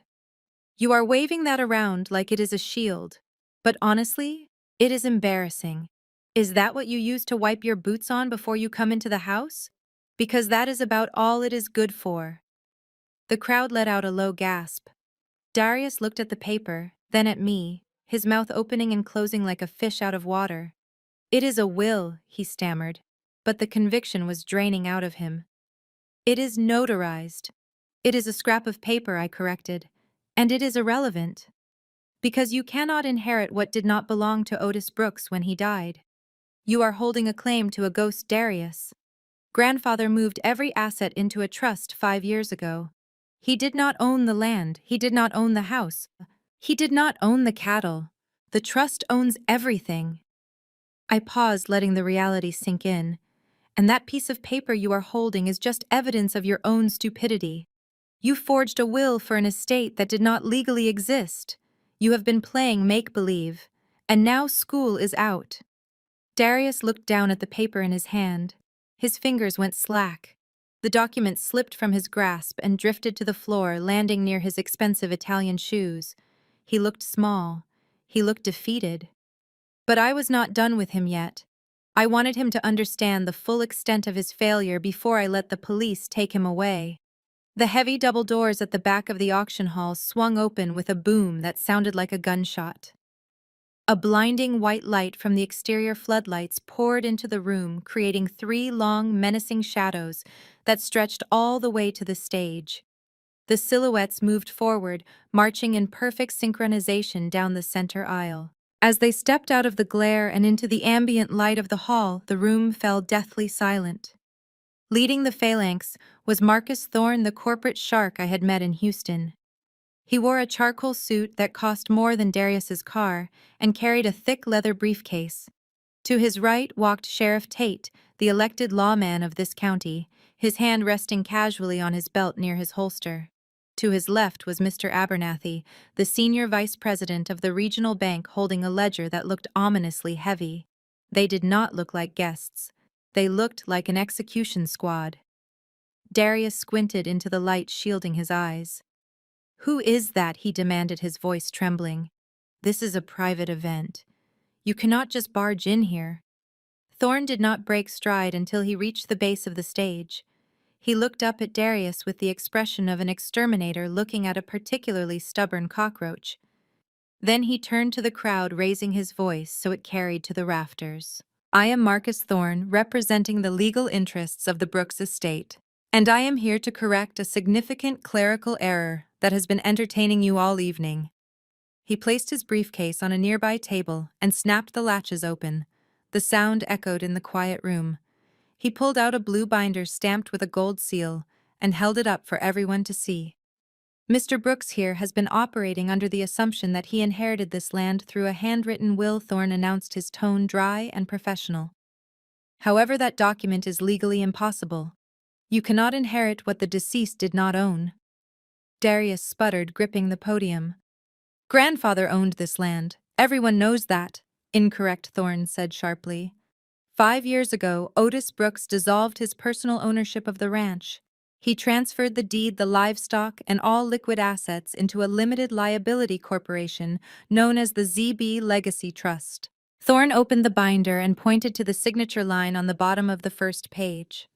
The sheriff stepped forward, standing next to Thorn, his presence adding the weight of the law to the lawyer's words. The sheriff took the microphone that I offered down to him. "I have reviewed the filings with the county clerk," he said, his voice rough and authoritative.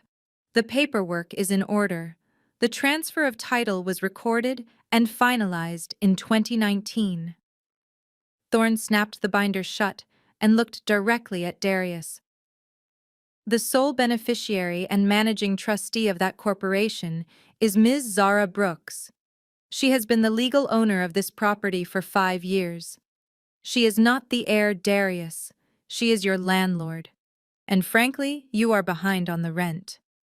A gasp went through the room. It was not a gasp of shock this time, but of realization. The investors looked from me to Darius, connecting the dots. The servant girl had been holding the keys to the kingdom the entire time. Darius looked like he had been punched in the gut. He sagged against the podium, his legs giving way as the foundation of his reality crumbled beneath him. The king was dead. Long live the queen. The metallic click of the handcuffs ratcheting shut was the loudest sound in the room. It cut through the stunned silence like a guillotine blade dropping. Sheriff Tate did not be gentle. He spun Darius around and wrenched his arms behind his back, with the practiced efficiency of a man who had waited too long to clean up a mess. The cold steel bit into Darius's wrists, pinching the skin, and finally breaking the trance of arrogance that had protected him for weeks. Darius Brooks, the sheriff, bellowed, his voice projecting to the back of the hall without a microphone. "You are under arrest for federal wire fraud, grand larceny, and the attempted sale of stolen property. We have digital evidence that you accepted a $50,000 wire transfer for land you do not own. You also signed a contract to liquidate assets that belong to the ZB Legacy Trust." Darius began to hyperventilate. His knees buckled, and 2 deputies had to step in to hold him upright. The confident, slick cattle baron who had stood on that stage 5 minutes ago was gone. In his place was a terrified child. Tears streamed down his face, mixing with the sweat and the expensive bronzer he wore. "No, wait, please." Darius stammered, his head whipping back and forth. "There is a mistake. I did not know. I thought the will was real. You have to believe me, Sheriff. I am a victim here." The sheriff tightened his grip. "Save it for the judge, son. You have the right to remain silent." Darius's eyes darted wildly around the room until they landed on Tiffany. She was standing at the edge of the stage, her hands covering her mouth, her eyes wide with horror. She took a step back, trying to distance herself from the blast radius. But Darius was drowning, and he was not going to sink alone. "It was her," he screamed, struggling against the deputies. He thrust his chin toward Tiffany. "It was all her idea. She made me do it. She needed the money for the renovations. She told me to forge the will. She said no one would check. The crowd gasped. The betrayal was absolute and instantaneous. Tiffany dropped her hands, her face twisting in shock. "You liar!" she shrieked, her voice shrill and piercing. "I had nothing to do with this. You told me you owned the place. You told me you were rich. She pushed me." Darius wailed, his snot running down onto his silk tie. "She threatened to leave me if I did not buy her the cars and the clothes. I did it for her. Arrest her too. Do not let her walk away. She is the mastermind." I watched from the center of the stage, my expression unmoving. It was pathetic. There was no loyalty among thieves. The moment the pressure was applied, their love story disintegrated into a finger-pointing match. The deputies began to drag Darius toward the exit. He kicked his legs, his expensive dress shoes scuffing the floor he had just tried to sell. "I am a Brooks," he sobbed, the sound echoing off the high ceilings. "You cannot do this to me. I have rights. Tiffany, help me. Call my mother. Somebody help me." No one moved. The investors, the friends, the neighbors, they all watched with cold detachment. They had seen the evidence. They had seen the true nature of the man. As Darius was hauled through the double doors and into the night, leaving a trail of humiliation in his wake, I felt a heavy weight lift off my shoulders. The king had fallen, and he had dragged his queen down into the mud with him. Darius's screams had barely faded down the hallway when Tiffany attempted her escape. She smoothed her wine-stained dress and offered a tremulous, teary smile to the room, attempting to pivot from accomplice to survivor. She took a step toward the stairs, her heels clicking softly on the stage. "I was just a pawn," she sobbed loudly enough for the front row to hear. "He deceived me too. I had no idea he was doing anything illegal. I am just a girl from the city who fell in love with the wrong man." She almost made it to the stairs. She almost convinced them. But I was not about to let the architect of my misery walk away with her reputation intact. "Not so fast, Tiffany," I said, my voice stopping her dead in her tracks. "Darius was a thief, yes. But you were the demolition crew. You want these people to believe you respect our traditions. You want them to think you are a victim. Let us see what you really think of Brooks Ranch." I signaled to the tech crew in the booth at the back of the room. I had prepared this reel days ago, anticipating this exact moment. The massive LED screen behind me, which had displayed the lying render of the resort, flickered and went black.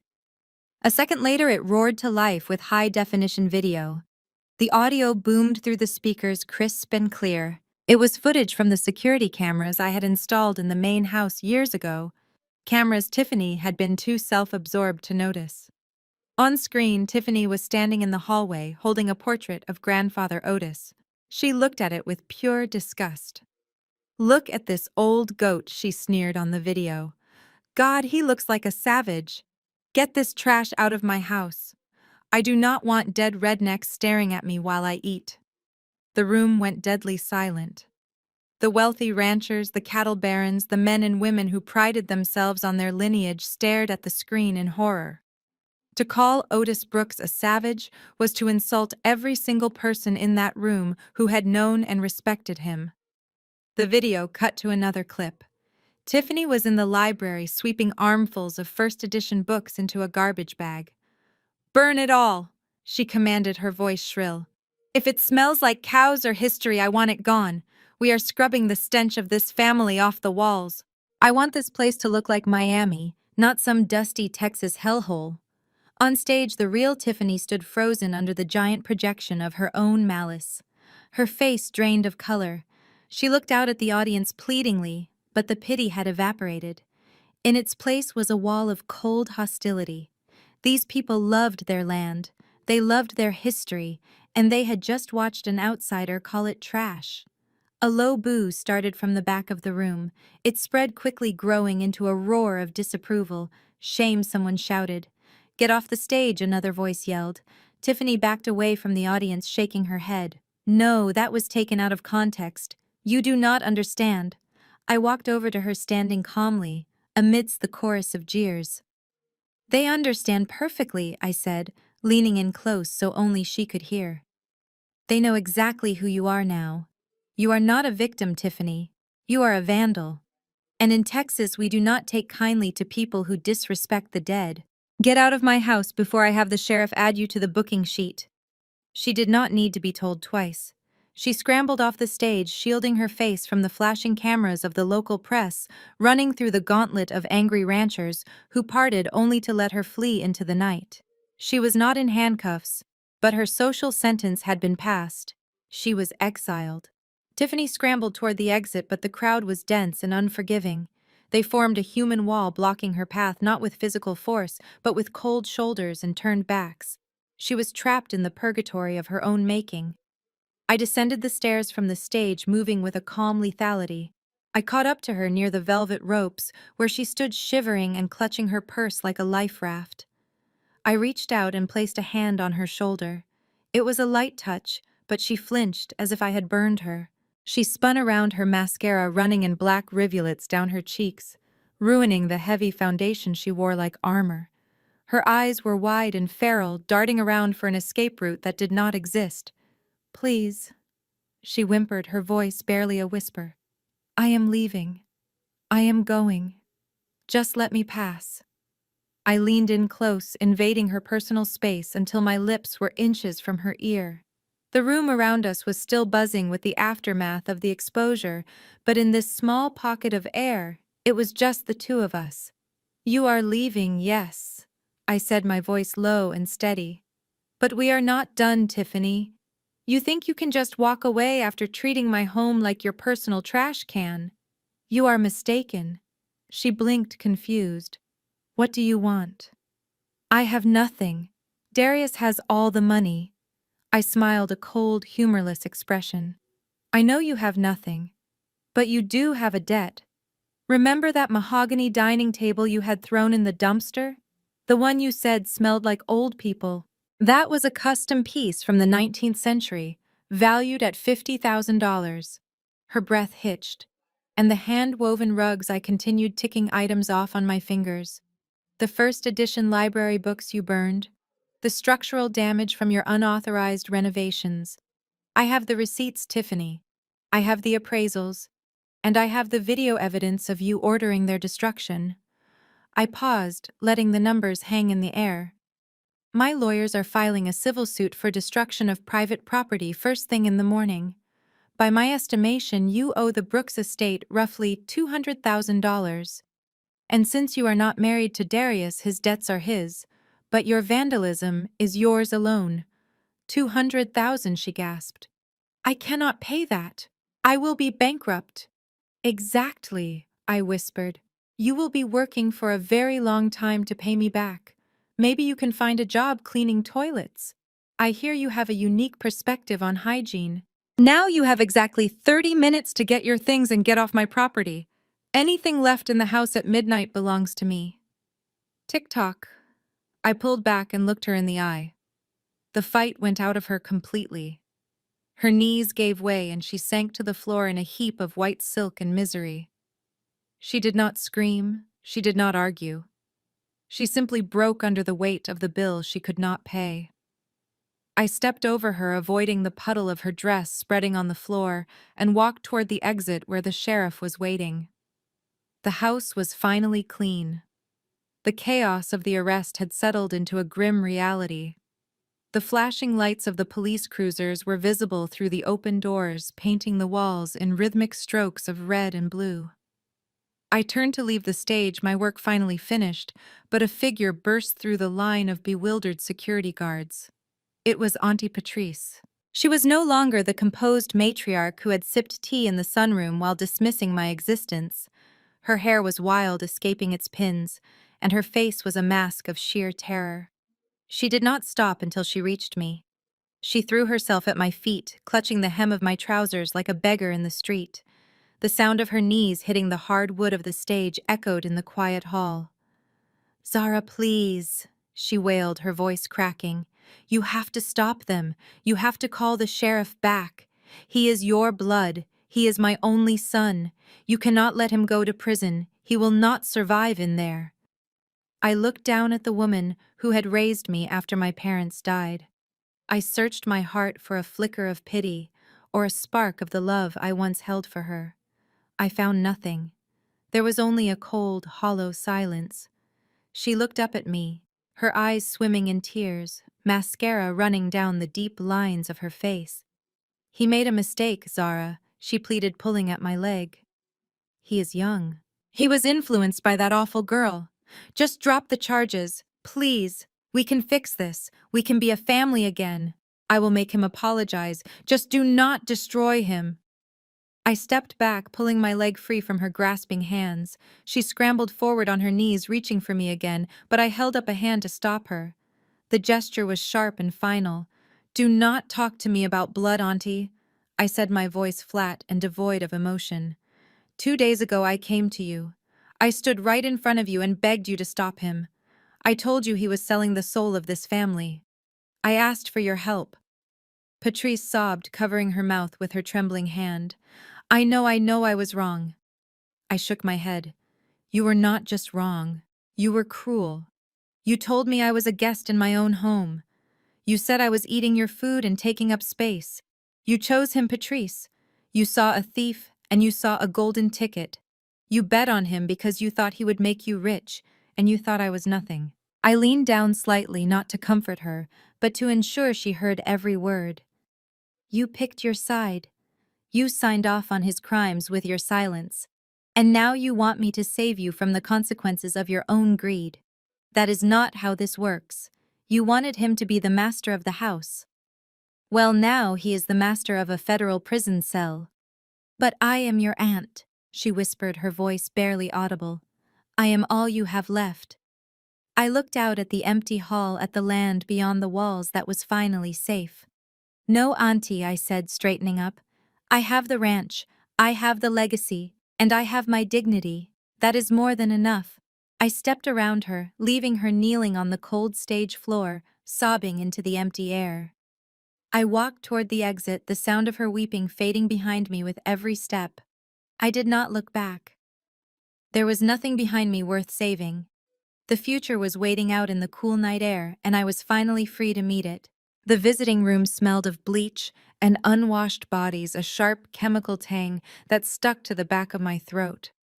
I sat on the metal stool, my hands folded calmly on the scarred stainless steel ledge. The fluorescent lights buzzed overhead, a constant headache-inducing drone that seemed designed to break the spirit. On the other side of the thick plexiglass, the heavy steel door buzzed open. Darius shuffled in. He was wearing an orange jumpsuit that was 2 sizes too big, hanging off his frame like a sack. The swagger was gone. The expensive haircut was gone, replaced by a greasy, matted mess. He looked 10 years older than he had on the stage just 3 days ago.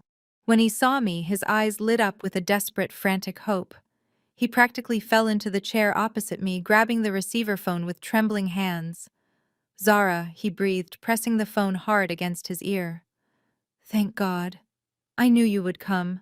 I knew you wouldn't leave family to rot in here." I picked up my receiver slowly, my movements deliberate. I did not smile. I did not frown. I looked at him with the clinical detachment of a scientist examining a specimen in a jar. "You look tired, Darius," I said, my voice flat. "It is a nightmare in here," he whispered, leaning closer to the glass as if he could push through it. "The food is inedible. The noise never stops. And the people. Zara, you have to get me out. The judge set bail at 200,000. I know you have access to the trust now. Just post the bond. I will sign whatever you want. I will leave the state. Just get me out." He was still bargaining. He still thought this was a negotiation. He truly believed that after everything he had done, I was there to be his savior. The level of delusion was almost impressive. I reached into my bag and pulled out a thick manila envelope. I held it up so he could see the legal seal on the front. "I am not here to pay your bail, Darius," I said. "I am here to ensure you do not get it." He froze the receiver, slipping slightly in his sweaty grip. "What is that?" I slid the envelope against the glass. "This is a civil suit. We are filing for damages. Restitution for the embezzlement of ranch funds over the last 6 months, plus a separate suit for the intentional devaluation of the livestock. Darius stared at the envelope, his mouth opening and closing silently. You see, I continued, my voice hardening. The wire fraud charge was federal. That is what got you arrested. But this is personal. This freezes every asset you have left. It alerts the court that you are a flight risk and a financial liability. I just spoke to the district attorney before I came here. With these new filings, they are revoking your bail eligibility. Revoking, he squeaked. You are not going home, Darius. Not today, not tomorrow. My lawyers estimate that with the federal charges and the civil suits stacked on top of each other, you are looking at a minimum mandatory sentence. I leaned in, staring directly into his terrified eyes. 5 years, Darius. You are going to be in this cage for at least 5 years. By the time you get out, the world will have moved on. The ranch will be thriving, and you will be nothing more than a bad memory. He slammed his fist against the glass, the sound a dull thud. You can't do this. I am your cousin. You are heartless. I stood up, smoothing the front of my blazer. I am not heartless. I am just a good businesswoman cleaning up a liability. I hung the phone back on the cradle, cutting off his screaming. I watched him mouth the words, "I will kill you," and "help me," in the same breath, spitting as he yelled at the glass. I turned my back on him and walked toward the exit. The heavy metal door buzzed open for me, leading out into the sunshine. Behind me, the guard stepped forward to drag Darius back to his cell. The door clanged shut, sealing the tomb. Justice had been served. The blue light of the smartphone screen was the only illumination in the cramped motel room where Tiffany had taken refuge. She lay on the lumpy mattress, staring at the device with bloodshot eyes, unable to look away from the disaster unfolding in the palm of her hand. The video Zara had played on the big screen had not stayed in the auction hall. Someone had recorded the projection and uploaded it to Twitter within minutes. By morning it had 5 million views. By noon it was the #1 trending topic globally. The comments rolled in faster than she could read them, a relentless waterfall of judgment. Hashtag Token Savage was trending alongside hashtag Trashy Tiffany. Strangers from countries she could not find on a map were dissecting her appearance, her voice, and her cruelty. They called her a colonizer. They called her a vandal. They called her everything she had secretly feared she might be. Her finger hovered over the delete account button, but she could not press it. She was addicted to the pain. She watched a reaction video from a famous historian who dismantled her comments about the library books with icy precision. She watched a TikTok of a teenager mocking her speech, wearing a blonde wig and smearing clown makeup on their face. The internet had turned her into a meme, a caricature of entitlement that would live forever in the cloud. The phone vibrated in her hand, startling her. It was her talent agency, the agency that had promised her a lifestyle brand and a reality show pilot. She answered, her voice trembling with a desperate hope that they might have a strategy to fix this. Tiffany, we are terminating your contract effective immediately, the agent said, his voice devoid of the fake warmth he usually used. But wait, she pleaded, sitting up. We can spin this. I can do an apology tour. I can cry on camera. People love a redemption arc. You do not understand, the agent cut her off, sharp and cold. You are radioactive. The beauty line pulled their sponsorship an hour ago. The fashion label just sent a cease and desist letter demanding you stop tagging them in your posts. No one wants to touch you. You are bad for business. Do not call us again. The line went dead. She stared at the screen as the signal bars faded. A notification popped up from Instagram. It was a post from one of the women who had been at the tea party just days ago. The woman who had laughed the loudest when Tiffany mocked Zara. The photo showed the woman looking sad and contemplative, holding a cup of tea. The caption read, "I am absolutely heartbroken to learn about the behavior of my former acquaintance Tiffany. I had no idea she held such hateful views. I stand with the Brooks family and the beautiful history of our community. Love wins. Not my friend." Tiffany screamed a raw, guttural sound of pure rage and hurled the phone across the room. It hit the wall with a satisfying crack, but the silence that followed was even worse. They had abandoned her. The moment the ship started sinking, the rats had jumped off and pretended they had never been on board. She was alone. 2 hours later, she was driving her leased convertible, which she would soon lose, down a street she had sworn never to return to. It was a subdivision of beige, split-level houses with overgrown lawns and fading paint. It was the definition of mediocre. It was home. Her father was waiting in the driveway, his arms crossed over his chest. He did not look angry. He looked exhausted. He looked at the suitcases piled in the passenger seat of the convertible and shook his head. "I told you to be humble," her father said as she stepped out of the car. "I told you that high society life would chew you up." "I do not need a lecture, Dad," she snapped, though the bite was gone from her voice. "I just need a place to sleep until the lawsuit blows over." He grabbed the handle of her Louis Vuitton suitcase, dragging it across the cracked pavement. "It is not going to blow over, Tiffany. I saw the video. Your mother saw the video. The neighbors saw the video. You embarrassed us." He led her not to her old bedroom, which had been converted into a sewing room, but to the door under the stairs, the basement. "It is the only space we have," he said, opening the door. The air that wafted up was musty, damp, and cold. It smelled of unfinished concrete and regret. "You cannot be serious," she whispered, looking into the dark. "I cannot live in a basement. I am a brand." "You are unemployed," her father said firmly, "and you are lucky we are letting you in at all after the way you spoke about hardworking people. Down you go." Tiffany dragged her heavy bags down the wooden steps. The single bare bulb flickered, illuminating a stained futon and a stack of old cardboard boxes. There were no windows, there was no view of the river, there was no luxury resort. She sat on the edge of the futon and pulled her cracked phone from her pocket. She refreshed her feed one last time. A new comment had just been posted on her profile. It was from Zara. It was not a gloat. It was not an insult. It was a single link to a job application for a janitorial service. Tiffany stared at the screen until the battery died, plunging her into darkness. She curled up on the futon, pulling her knees to her chest, and for the first time in years, she cried not for an audience, but for the absolute total destruction of the world she had tried to steal. The internet never forgets, and now neither would she. The house was finally silent, but it was no longer the empty, sterile silence of a museum. It was the expectant hush of a patient waiting to be healed. For weeks I had walked through hallways that felt alien to me. Tiffany had painted everything a blinding clinical white, covering up a century of history with a coat of cheap latex. She had tried to erase the soul of the ranch to turn it into a backdrop for her social media feed. Now it was time to peel back the mask and let the house breathe again. I did not hire a standard construction crew. I hired a team of artisan restoration specialists, men and women, who treated wood like living tissue. They arrived at dawn with heat gun sanders and gentle solvents.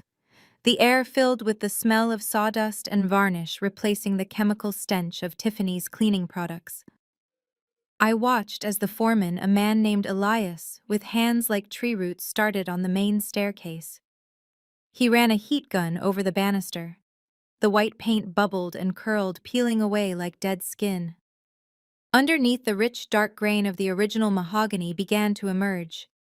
It was a deep reddish-brown, polished by the oils of 1,000 hands that had gripped it over the decades. My grandfather's hands. My father's hands. And now mine. Seeing that wood come back to life felt like watching a pulse return to a body that had been clinically dead. "Careful right there, Elias," I said, stepping closer. "That newel post has a notch carved in the back. I made it with a pocket knife when I was 7. Elias smiled, revealing the notch as he scraped away the last of the white paint. "It is still here, Miss Brooks. Just needed a little air." While the crew worked on the bones of the house, I went to the carriage house where Tiffany had banished the clutter. It was a pile of exiled memories. She had thrown heirloom quilts into trash bags. She had stacked first-edition books in damp cardboard boxes. She had treated the artifacts of my family's life as if they were contagious. I found the portrait of Grandfather Otis leaning against a rusty tractor. The frame was chipped, and there was a small tear in the canvas near the corner where Tiffany had carelessly tossed it. I ran my finger over the damage. I decided then and there that I would not repair that tear. It was a scar. It was part of the history now, a reminder of the time we almost lost everything. I carried the painting back to the main house myself, refusing help. The weight of the heavy gilded frame strained my arms, but it felt good. It felt like penance for not stopping them sooner. I walked into the living room where the walls had just been stripped and stained back to their original warm honey oak tone. I climbed the ladder and hung Otis back above the stone fireplace. As I stepped back, the afternoon sun streamed through the uncurtained windows, hitting the oil paint. For a moment, it looked like the old man blinked. The stern expression he wore seemed to soften as if he recognized the room again. He was no longer staring at a Miami nightclub lobby. He was looking at his home. For the next 3 days, I worked alongside the crew. We brought the Persian rugs back in, rolling them out over the newly polished floors. The intricate patterns of red and gold warmed the room instantly, absorbing the echo and making the space feel intimate again. We restocked the library shelving, the leather-bound volumes that smelled of vanilla and tobacco. I placed grandfather's favorite reading chair back in its spot by the window, angling it perfectly to catch the view of the pastures. When the last workman packed up his tools and drove away, the sun was setting. The house was no longer bright and white. It was filled with shadows and textures. It was imperfect. The floors creaked, the wood had knots, the rugs were worn in the center. But it was real. I walked through the rooms, trailing my hand along the walls, feeling the vibration of the house. It felt heavy and grounded. The sterile plastic atmosphere was gone, replaced by the gravity of heritage. I walked to the kitchen and made a pot of coffee, using the old percolator, not the fancy espresso machine Tiffany had bought. The smell of the coffee drifted through the house, mingling with the scent of lemon oil and beeswax. I sat in the living room watching the dust motes dance in the shaft of light that hit the portrait. The house was not just a structure of timber and stone. It was a witness. It had seen my family rise, it had seen us fall, and now it had seen us return. I took a sip of coffee and closed my eyes. The nightmare was over. We were awake and the foundation was solid once more. The sound of tires crunching on the gravel driveway broke the morning silence, but this time it was not the aggressive roar of a sports car or the wail of a police siren. It was the rhythmic rattle of the county bus, the same vehicle that had carried the last member of my family away on that rainy night. I stood on the porch steps, my hands clasped together to hide the tremor in my fingers.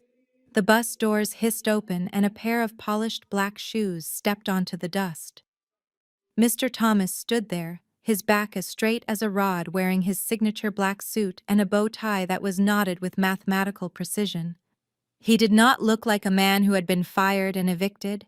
He looked like a general returning to his post after a brief leave of absence. He looked up at the house, his eyes scanning the newly restored wood and the open windows before finally landing on me. A small, rare smile touched his lips, an expression of quiet pride that said more than 1,000 words. "Welcome home, Mr. Thomas," I said, my voice thick with emotion. He walked up the steps and bowed his head in his customary greeting, but his eyes remained warm.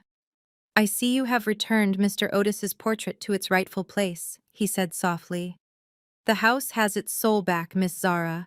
I shall go to the kitchen and prepare lunch immediately." I reached out and took his weathered hand, stopping him. "No one is working today, Mr. Thomas, and we need to talk about the new contracts. I have sent letters to every single staff member Darius fired. Everyone is being rehired effective immediately, but the terms have changed.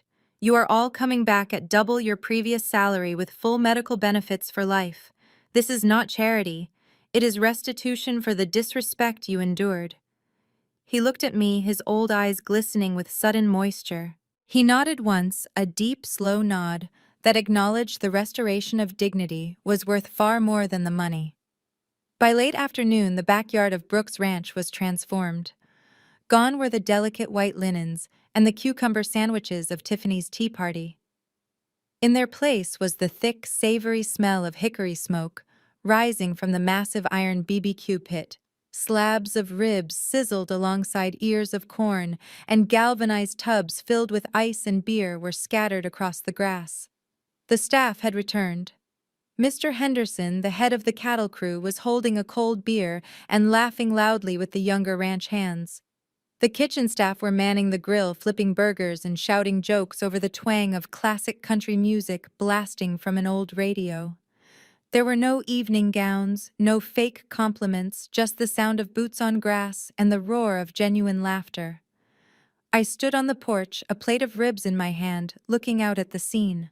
This was the true heartbeat of the ranch. It wasn't the land deed or the bank account, it was the community. Mr. Thomas stood beside me sipping a glass of iced tea, watching the festivities with a satisfied expression. "You did it, Miss Zara," he said quietly. "Mr. Otis is definitely smiling today." I looked out toward the pastures where Big Ben was grazing peacefully in the distance. Darius and Tiffany had tried to turn this place into a soulless resort, but they had failed because they didn't understand what they were buying. They thought they were buying dirt. I knew I was protecting a family. I raised my bottle in a silent toast to the people on the lawn, vowing that as long as I drew breath, no one would ever threaten this home again. The last embers of the barbecue pit had faded into gray ash, and the sun was beginning its final descent behind the western ridge. The sky was a bruised purple and gold painting, the pastures in a light so beautiful it made your chest ache. The guests had all gone home, leaving only the crickets to fill the silence. I sat in Grandfather's high-backed oak rocking chair on the front porch. It was the same chair he had sat in every evening for 40 years watching over his herd. Now it was mine. I pushed off the floorboards with my boot, setting a slow, steady rhythm. Squeak, thud, squeak, thud. It was the heartbeat of the house. I took a sip of black coffee and let my eyes trace the fence line down to the river. For weeks I had fought a war on this very ground. I had fought against greed, against stupidity, and against the erasure of my family's history, and I had won. But as the adrenaline faded, I was left with a clarity that was colder and sharper than victory. I stopped rocking. I set the coffee mug down on the railing. I turned my head slowly until I was looking directly into the lens breaking the invisible wall between my world and yours.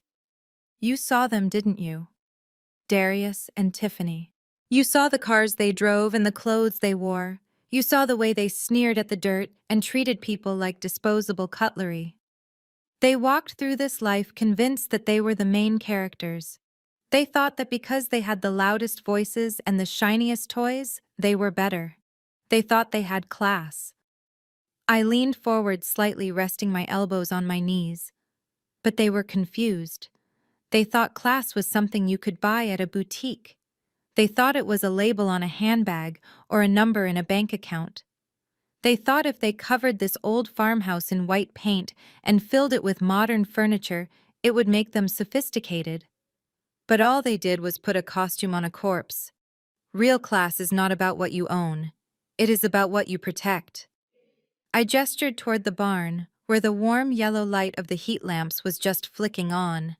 It is about knowing the name of every person who works for you and treating them with the dignity of a king. It is about waking up at 3 in the morning to feed a sick calf because that life is your responsibility.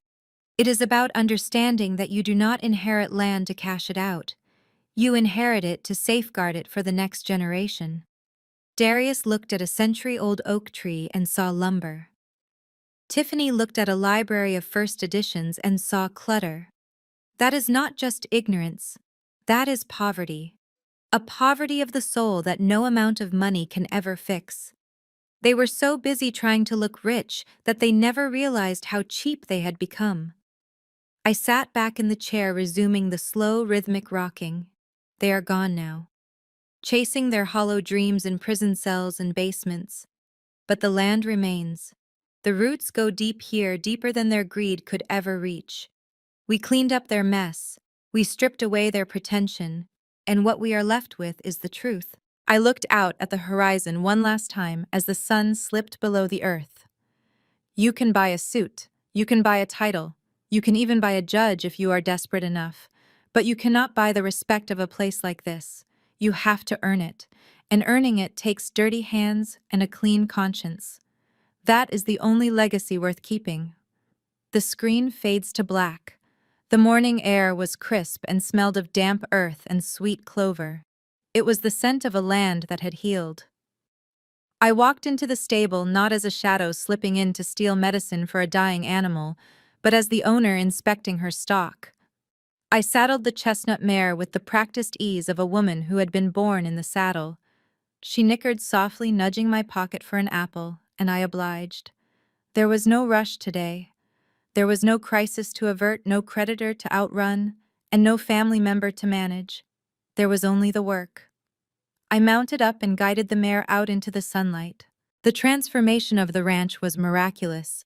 The scars left by the heavy machinery from the aborted construction project were gone, covered by a fresh carpet of emerald grass. The fences stood straight and white, gleaming against the horizon. The silence that had once been heavy with dread was now filled with the natural symphony of the plains. The wind in the oak trees, the call of the meadowlarks, and the steady rhythmic thud of hooves on soil. I urged the mare into a canter, moving toward the north pasture. The wind whipped through my hair, blowing away the last lingering memories of the courtroom and the jailhouse. We crested the ridge, and there they were, the herd. They were no longer the rib-thin, ghostly figures that had haunted my nightmares. They were heavy, sleek, and strong. Big Ben stood in the center of them, a king surrounded by his court, his coat shining like polished mahogany. He lifted his head as I approached, acknowledging me not with fear but with recognition. We had survived the famine together, and now we were feasting. I slowed the horse to a walk, stopping at the highest point of the ridge. From here, I could see everything.